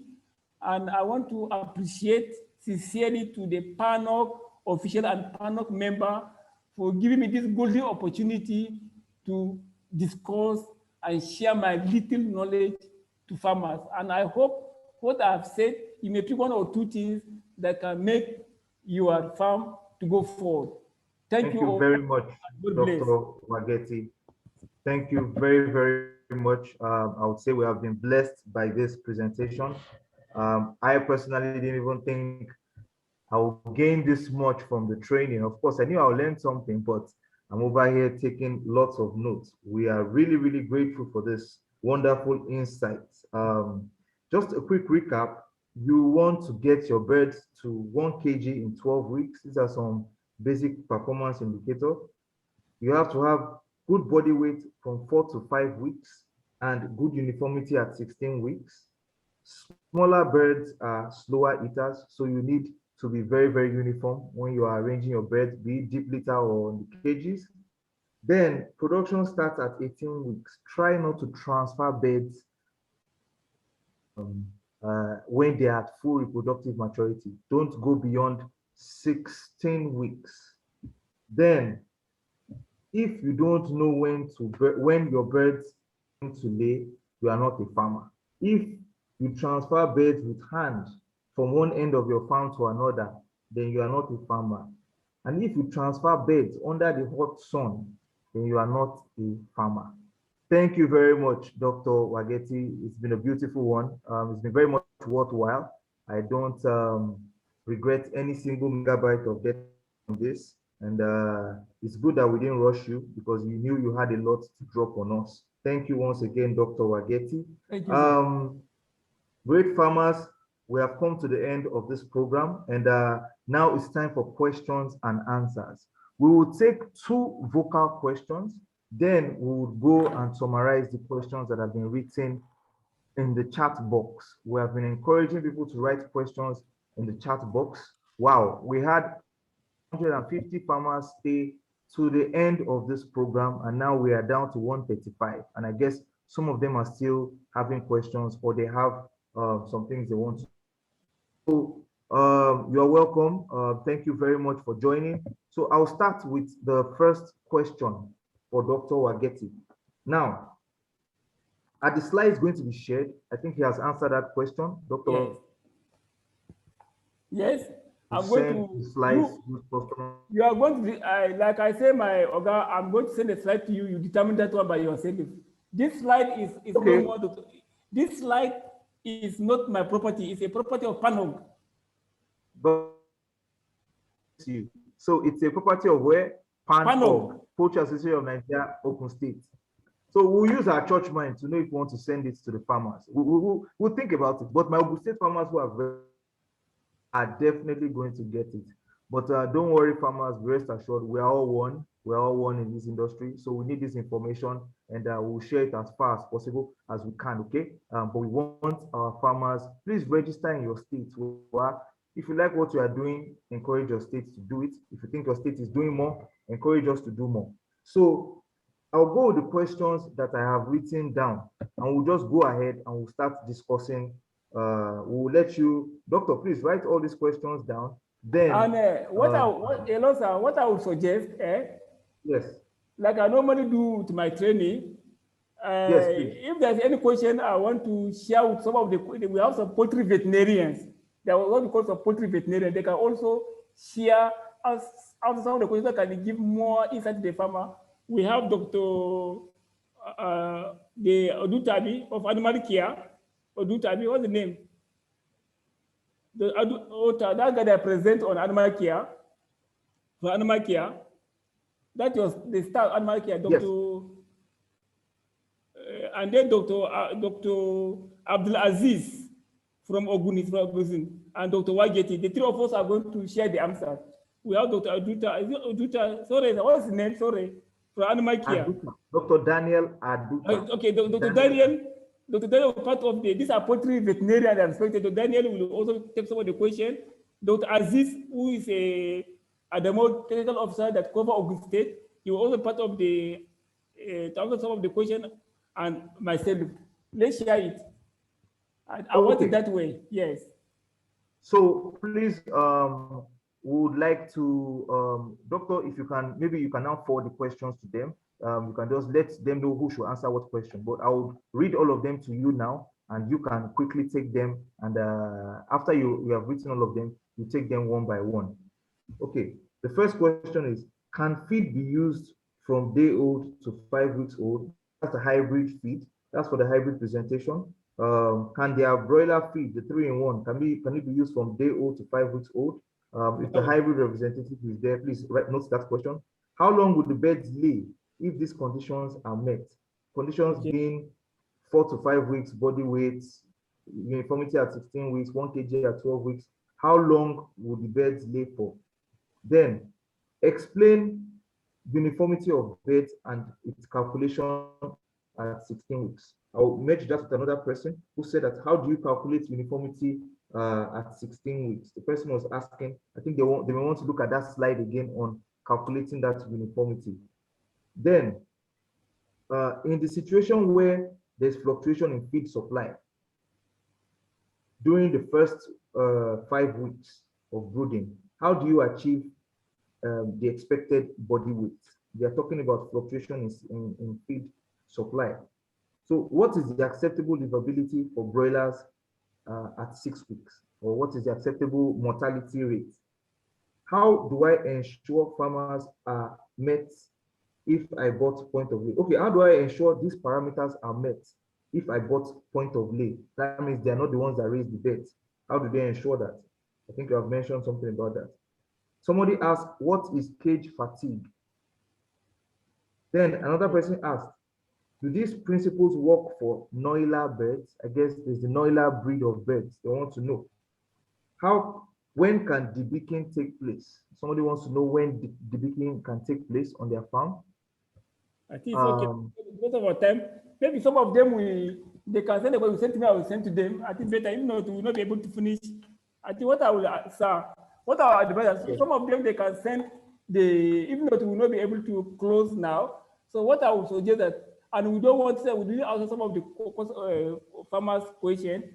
So what I would suggest is that they can forward their question, though I will not be able to answer. I think I will say we stop here. So that they can forward the question to PANOG email, and they can forward to us, myself, Dr. Daniel, and Dr. Aziz. We will now reply and send to them.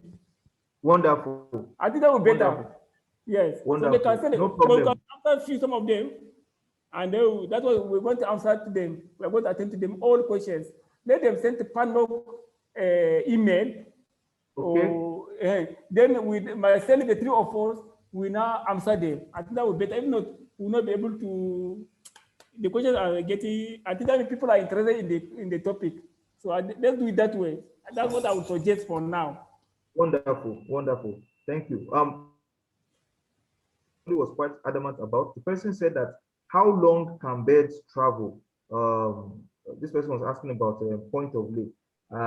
What is the effect of this in transferring birds in long distance? If you have attained those parameters at 16 weeks and you now transfer them 400 kilometers, what is the effect of that? So, and one person said, how many birds should be weighed at once when you're targeting uniformity? Those are the last two questions. Then all the other questions from this chat box, we'll take them, we'll send them to you, and you can answer the other ones. Please don't forget to follow us at panog.org on Instagram.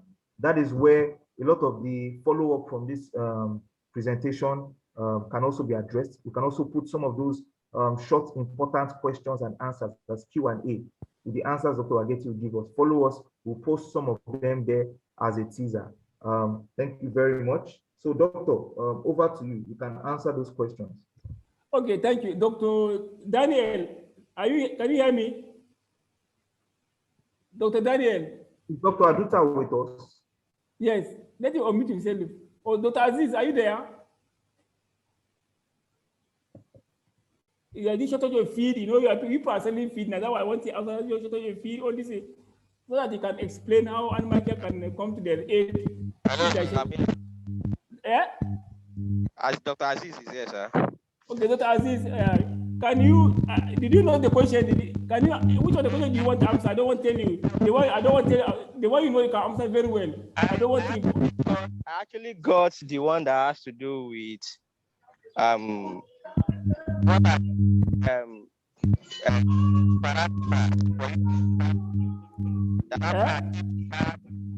can't hear you, Aziz. We can't hear you, Aziz. No, maybe from my side. I don't know. Hello. Yes. Your phone is not clear. Yeah, we cannot hear you, sir. We can't hear you. Hello. How about now? Is it better? It's not better, Aziz. I don't know why. Maybe your phone. Doctor. It's not audible. It's not audible. Hello, sir. Yeah, we can hear you now. Yes. Yeah. Okay. Thank you very much. So I haven't achieved the desired body weight at 16 weeks. Yes. But especially for people that will be buying point of lay, and you'll have to transfer your beds from the point of purchase down to the farm. I hope that is the question, sir. Yes, but maybe 400 kilometers, yes. Yeah, for 400 kilometers. Yes. Like doctor has said during the course of the lecture, if you want to purchase your point of lay and you are buying the right weight, not age. The key word is buying the right weight, not age. So during the course of your transportation, whatever you will lose will be minimal and you can easily regain. But if the weight of the best that you bought is that of 12 weeks at the price of 16 weeks, be rest assured that before you catch up with the potential of those bets, you'll have to spend more. You'll have to spend more. It's a 1+1 thing. And with the high cost of feed that we have at the moment, you can calculate because the number Aziz, of grams. Aziz, the number of, Aziz, let me come on that one. Let me come, sorry. See, the part that asked question that, well, even within a farm, as a transfer birds from, within just farm, if you are transferring birds from rearing, either dividend or cage to, either from rearing cage or dividend to laying pen, you lose minimum of 200 grams. What means that if you are transferring birds for 400 kilometers, you lose more than that 200 grams. So what I will advise is that, like I said before, anytime you want to transfer, plan ahead. Plan with the person that you are buying point of lay. And number one plan is that make sure, if possible, let them transport those birds in the night or during the coolest part of the day. Because 100 kilometers, at least you cover within the night, so that you can even receive the birds in the night. And maybe by the time they move from anywhere, those roads are bad now, any 600 kilometers, if they leave like 8 p.m., at least by 2-3 a.m., they can reach your farm and you quickly unbox them. Transfer, make arrangement with those people to transport those point of lay in the night. One. Second, don't overcrowd the birds in basket or in the car. Make sure that you have ample. If the basket, if you're traveling in the basket, and the standard of that basket is maybe like 25, I would say put 20 if you're traveling for long distance. That's plan so that they will not lose weight. Plan ahead. Then third, I would suggest also that you liaise with the people that are selling point of lay. If possible, you can give them money. The only thing that if the birds are plenty, but if there is impossibility, they can give them vitamins 3 days before transfer. It's also helpful. So these are the things that I would suggest the farmer can do. And the moment the birds reach your farm, don't delay. It's not that when the birds start arrive farm, that's how we start looking for water to make skin. No. The moment you receive those, you know that the birds are coming, let them start putting feed, let them putting water in the tank with vitamin inside. This is what we call, my own is a plan ahead. That's the only solution to that. Plan ahead. So that's what I would suggest on that one. I have some farms that are even taking birds, even for animal care is a point of lay, and I know some farms are collecting with rapport and there's no problem. Animal care is good in point of lay, and I'm not saying I'm marketing them, but I have some customers that collect birds from Kaduna, from Niger, from Abuja, even Jos, from animal care, and we plan ahead with them. And so far we don't have any. So everything is planning. Your case, if you don't talk to them, but if you plan ahead, they are professional. Animal care, for example, they are professional people. If you talk to them, they will know how to go about it. In fact, there's one point of lay I collect, and because of it was not possible for us to move that point of lay just from Kano to Kaduna, distance of about 200 kilometers, and it was not possible for us to transport because of what's happening in the north now. This bandage, they say they cannot move in the night, that they have to move in that after, and they cannot move even 8 o'clock, and they don't move 4 o'clock, just for Kano to Kaduna. So do you know what I did? I looked for paracetamol and give to those by before they transfer. I'm not telling you this one now, paracetamol. But the paracetamol, you make sure that the birds don't have enteritis. Because if there's enteritis, like ulcer, it will affect them. They want to call salicylic acid, products like that. So paracetamol, we mix them so that we will relieve pain on the birds. And by the time they come, they'll even drink. That's why I told you in poultry business, God gives you tools. People don't make use of it. I use paracetamol. I calculate everything. I put it in the water. The day we 2 days we transfer, and no stress. The moment the birds come, you say they start eating water because they don't feel pain. But if it comes, someone will sit down, you see even the drop will be changing, before the mortality, before they stabilize it. So everything plan ahead. That's on that one, Aziz. Sorry for that. Explain on inventory calculation and how many birds you want to calculate. I want to take the question together. Like I said before, a lot of what you want to do uniformity is that first of all you calculate the birds, and the minimum you can weigh in a flock is 100 minimum. Anything less than 100 is better you didn't weigh massive because they are using 10%. You can see. So if you weigh 9%, it will not give you result. So anybody that weigh less than 100, even if you have 200 birds, weigh 100, or preferably 1%. For me, I use 1% of the population or more than that. The more you weigh, the more better for you. The higher the number, the more you get, the more data. If you're able to weigh everything myself, it's good for you. But minimum is 100 or 1%, and weigh randomly. Anything less than 100 is better if you weigh. You now weigh. If you look at here, look at what they were telling farmers. Sorry, this one can even explain. You see, look at this one now. It's 100. Look at 10 column. You can see 10 column. For easy calculation, you see 10 like that, 10 like that. Because by the time you weigh 10 throughout, that 100, you find difficult to calculate. So these are the data we give to farmer to do. These are format we give to farmer for easy. And you know, I told you that from 4 weeks, you have to weigh individual birds.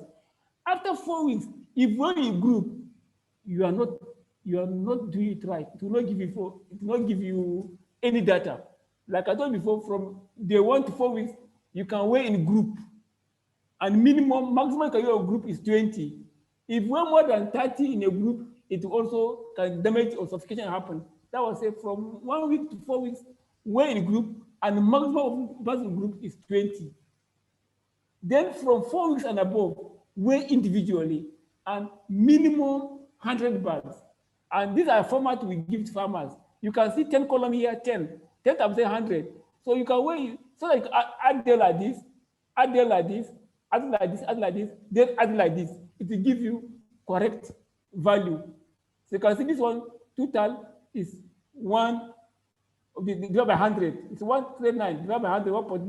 This is in kilogram, but you can use in gram. These are the 23, the same thing in format, same format. See other one. This one you make 20 instead of 20. That you make it 1, 2, 3, 4, 5. Give you 100. So anyone you want, this you can even design a formula this for them. So that's for easy calculation. So minimum for that, after that question, then this is the calculation you can use. But you contact, if you have laptop on your farm, I can give a software to panel, and they can share to all the farmers for uniformity. There's a format that the moment you weigh that 100, once you have it in your laptop, you store it. The moment you now put the figure inside, immediately as you put the last figure 100 bars, within second, it will calculate and give you uniformity, the average weight, uniformity. It will even give you coefficient of variation. I didn't talk about that one, so you don't confuse farmer. That's what's called coefficient of variation in layer. I didn't go to that, so it's not complicated. But it's also very, very important, that coefficient of variation. So I can give that software to panel, and they can share it for. But in case you want to do manually, I just do for 50 bars, 15 bars, just for example, I said for 100 or 1% population. You can see 178, 176, 206, 178, up to 170. That's the 15. These are the weight of the birds. That's for example. So you now add the 15, the total number of 15. So the average weight of the birds, that's body weight divided by total number of birds. That's after you add this one, it gives you 28110. If you divide by 15, it gives you 185, the birds. Now you say, 185, that's 187 plus 10%. So that you want to, and then 187 minus 10%. So what you want to do, you want to get this one. How many birds fall within here? Out of that, you can say 1, 2, 3, 4, 5, 6, 7, 8, 9, 10, 11. You want to know how many birds fall within that one. That's why you are doing plus 10. If you look at this one now, for this one is 60%. That one can only give you coefficient, but if you do coefficient variation, it will give you this one. So that's 187 plus 10% is 206. Then 187 minus 10%, it will give you 168. Then 187 plus 10 is give you 206 weight, that's kg, that is a kg. You now go back to your value and I say, how many birds are from 206 and upwards in that figure that you obtain? If you now go this are weighing 206 upwards, 276 is below, 216, that's 1, 117, no, 208, because we look at 206. So only two figures, that's 216 and 208, that's above 206, that are two birds. Then the minus 10 is 168. You now go and say, how many birds are below 187? 170 is above, 170 is above, 160 is below, 170 is above, 185 is above, 170 is above. So it's only one. You now add, these are the two. So the total number, the higher and the lower is 3. So from there, you now calculate your body weight and give you 80. This one, like, it gives us, oh, sorry. Yeah, it give us 98%. That means if you are sure that at 16 weeks, you are about 98% and with body standing weight, I can tell you, any farmer that gets 98%, by 23 weeks, those bags will be on 85% production. But if now you now do it and you get this one, these are your evaluation. You have to evaluate what you have done. You have to evaluate yourself. Oh, if it's above 80, oh, it's very good. If it is around 75 and 80, it's acceptable, but it's not good. But when you calculate it and it's below 75%, that farm is poor. Those birds will never perform. That's the problem. I think I have explained from this calculation. Okay, shortage of feed, I'll leave it out to Dr. Daniel. Livability umbrella, this I'll leave it out to Dr. Daniel. I think I'll share a short point of this. Then cage fatigue. Cage fatigue. Let me explain that cage fatigue. What is cage fatigue?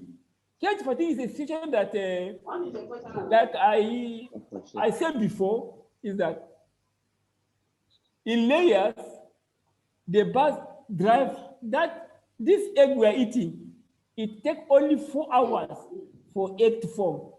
I want to understand farmers know that one. The yolk takes only 4 hours for it to form. But the calcium, it takes 20 hours for calcium to form. That way, that was the egg takes 24 to 26 hours to form. So it is the calcium that takes 28 hours, 20 hours to work, but the other is 4 hours.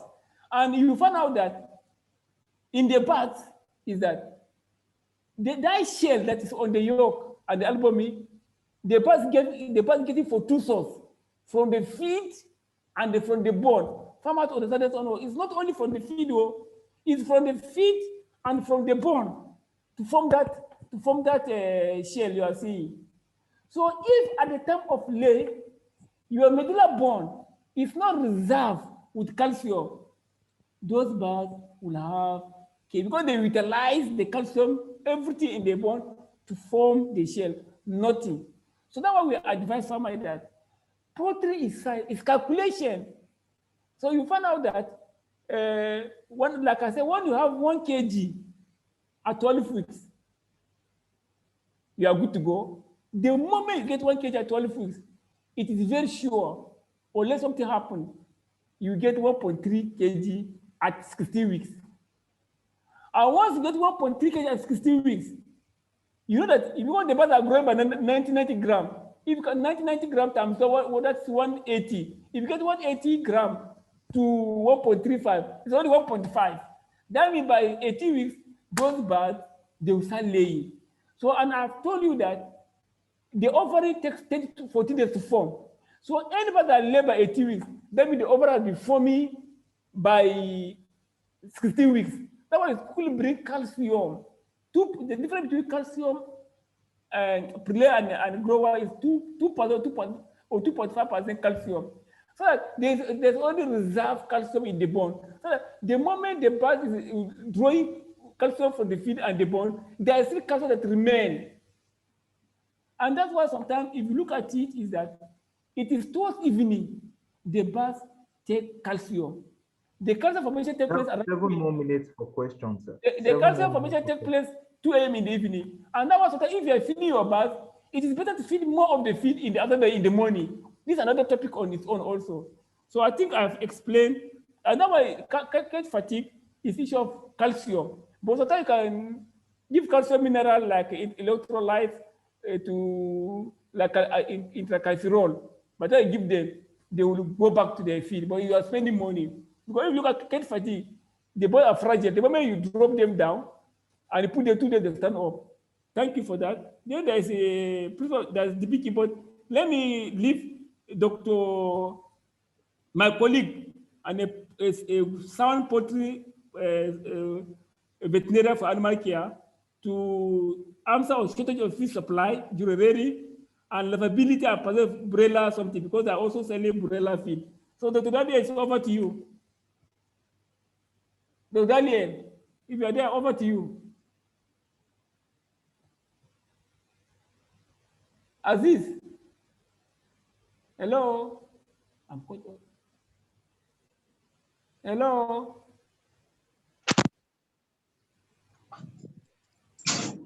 Dr. Daniel, maybe you can unmute him. Is he not there? I think he's there. Dr. Daniel of Animal Care.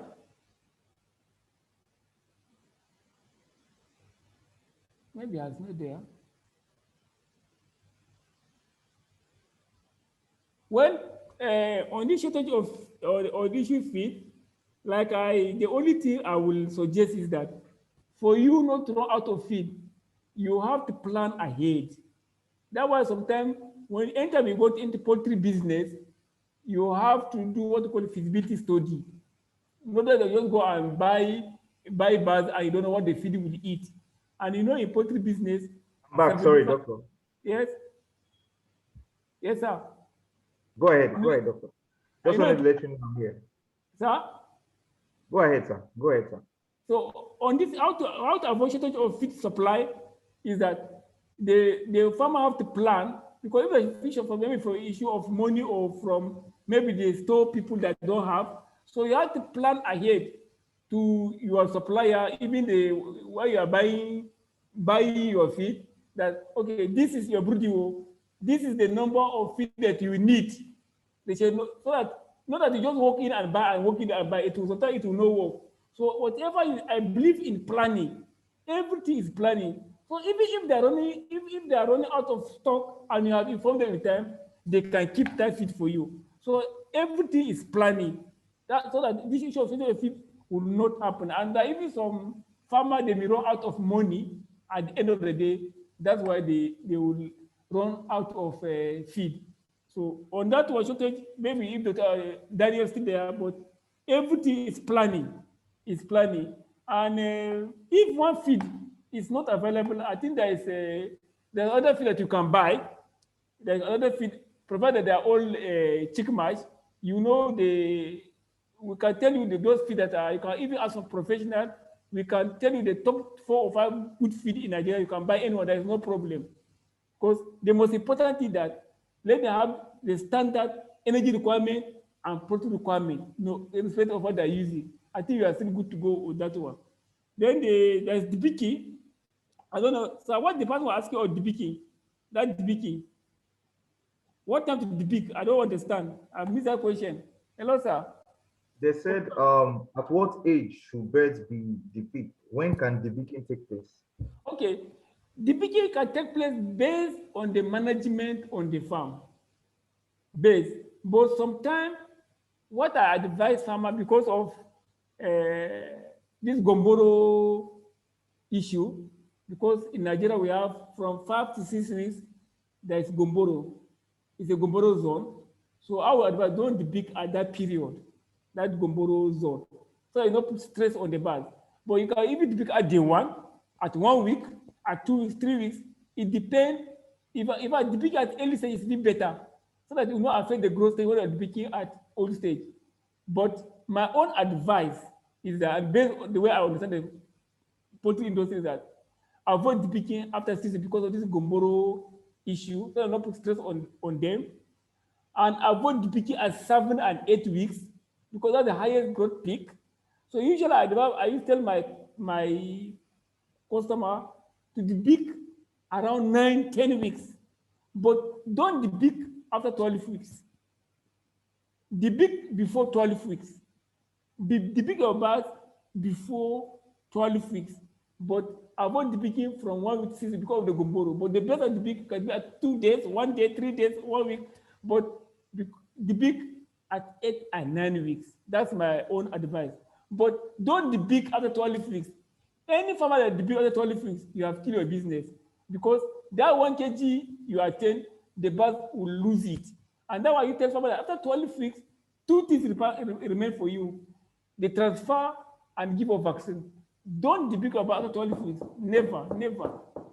Unless there's problem challenge you have around the line, and if it's not necessary, you depict in the night. So that's what I advise farmer on that. I think all other questions they can send to, we can like that livability umbrella. I want to Daniel to, I don't know the question, so I get it very well. Thank you very much, Doctor. The person was asking, again, we can answer these questions and send it to them via email. Basically, they wanted to know what is the livability or what is the acceptable mortality for broiler. And I will just say they can look up Arboacre breed. If you just look it up online, the very first thing you see, if you say Arboacre management guide, you will see a PDF document. It gives you everything you need to know. The same thing about somebody asked about percentage, weekly weight gain, and all of that. For broiler, I have it here. This is for broiler. Fantastic. This is a weekly gain for broiler. Yes, but they were asking about livability. So I'm saying that they can look at they can look online. They were asking about livability rates.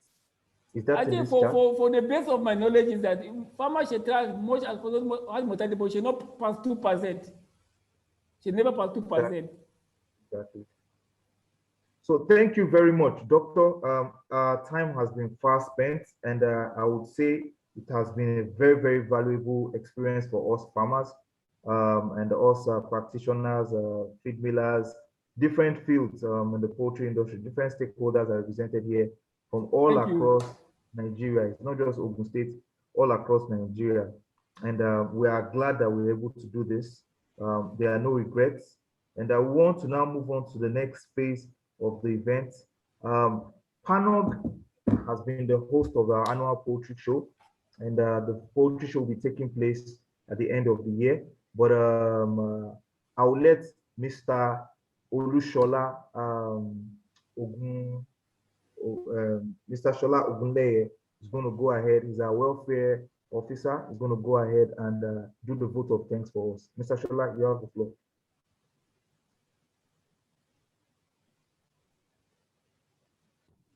Thank you. Good evening, everyone. Good evening, sir. Great farmers. Great nation. Great nation. I think we have a wonderful moment with Dr. Wageti, and in fact, I'm really impressed. I never expected the whole thing to go this way anyway. I thought it would be a 2 hours program, but at least we say check our time now, it's about 6 o'clock, but the time is actually worthwhile. We never regret any time spent here this evening. We are so grateful. Like it's showing on the screen, that's our vote of thanks. As we round up today's training, on behalf of the Poultry Association of Nigeria, Ogun State Charter, I take this opportunity to propose votes of thanks to those who have directly and indirectly contributed and made today's program training hidden losses in layer farming a successful one. First and foremost, I did like to thank our guest speaker, Dr. James Wageti. That is the guru in the industry. We have to really say thank you for this training today. In fact, it's really impactful. I really, really enjoy it. I'm sure that farmers on board actually do enjoy the training, and they must have learned one or two things here today. So, Dr. Wageti, we say thank you very much. You have actually done justice to the topic in the right way. We are enlightened with your wealth of knowledge, and your presence here today is highly appreciated, sir. Thank you, sir. I would like to also say a very big thank you to our sponsors, the likes of Animal Care, Hybrids, and Seva, for their great support for today's program. They have really supported us financially, and as well bringing their products on board here for us to know about is actually a great support, because at least with that, a lot of farmers must have heard about the product. First time, I mean, been the first time, and they know what the product are actually meant for. So we are so grateful to our sponsors. Thank you very much for your support. A special thanks also goes to the chairman of the association, the organizing committee, and the entire executive of the association for reasoning in this direction for the industry. Sincerely, such program like this is what we actually need at this point in time. The high cost of feed and others, it's actually killing farmers. So bringing this program on board like this, it's a big event that the industry needs at the moment. So I can say again that thank you very much to the organizing committee, the executive of the association, and the whole farmers as a whole. So I would also like to say a big thank you to Mr. Ayo, the technical person that has actually been behind us at the back of the screen, doing everything for us, ensuring everything goes the way it was planned. We say thank you very much. And to our own Dr. Agbato, our moderator for today, we really appreciate for you for handling and coordinating the program to a success. In fact, today it glads my mind. It is a big success, I can say again. A very warm appreciation goes to all our participants of today's training who consider this training a worthy one to attend. Thank you for your active participation. With this homely and a kind message, we move to the end of today's program. But before we actually round everything up, please note that the World Egg Day is on the second Friday in October. It's every second Friday in October we mark World Egg Day. Farmers should be aware of that. What we do that day is we talk about egg, the importance of egg. We share eggs. We use eggs in many ways. We tell people ways they can use eggs, and we advertise eggs. Another program that is still coming up before the end of the year is Nigerian Poultry Show, which is coming up between the 2nd and 4th of November. I will advise and I would employ farmers to make it a date for that occasion. Thank you very much, everyone. My name is Ogunle Olushola again, the State Welfare Officer, Poultry Association of Nigeria, Ogun State Chapter. Do have a wonderful evening. Thank you very much. Thank you, sir. Thank you very much for that vote of thanks. That's our welfare officer for Poultry Association of Nigeria, Ogun State. We have come to an end of the program, and it's been a success. Many people, when they organize Zoom meetings or webinars like this, they peak at 68, 67, 70. But actually, that is our lowest number from this show. And that's where we are right now. We're ending with 68 participants, 68 wonderful, determined farmers. We actually peaked at over 245 farmers, and we sustained it for a long time. And we can't but thank everybody who put in time, put in efforts, and put in resources to make this possible. Thank you again. Please support the association, whichever state you are in, whichever zone you are in. Please be an active member, support your association, and Poultry Association of Nigeria is one. We are all under one body, the national body. Each chapter has been given some autonomy to function to the best of their ability, and we are proud to be representing Ogun State chapter.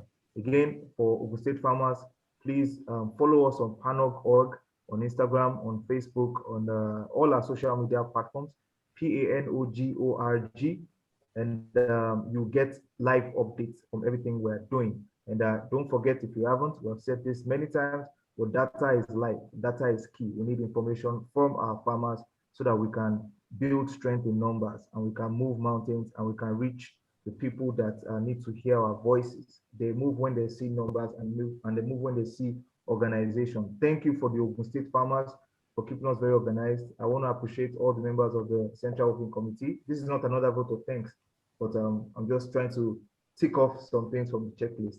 So thank you again, and God bless you. And we started with a prayer, with a Christian prayer. Now we're going to close with a Muslim prayer. And please, would like to have the representative, the pan-zonal chairman, pan-zonal chairman, to give us a closing prayer. Mr. Ogunleye, kindly introduce the pan chairman that is going to give us a closing prayer. Okay. Thank you very much once again. We'd like to have on board Alhaji Muiz Aroyewun, the zonal chairperson in Ota Zone, to give us the closing prayer for the day. Alhaji Muiz Aroyewun. Okay, I'm not seeing him here.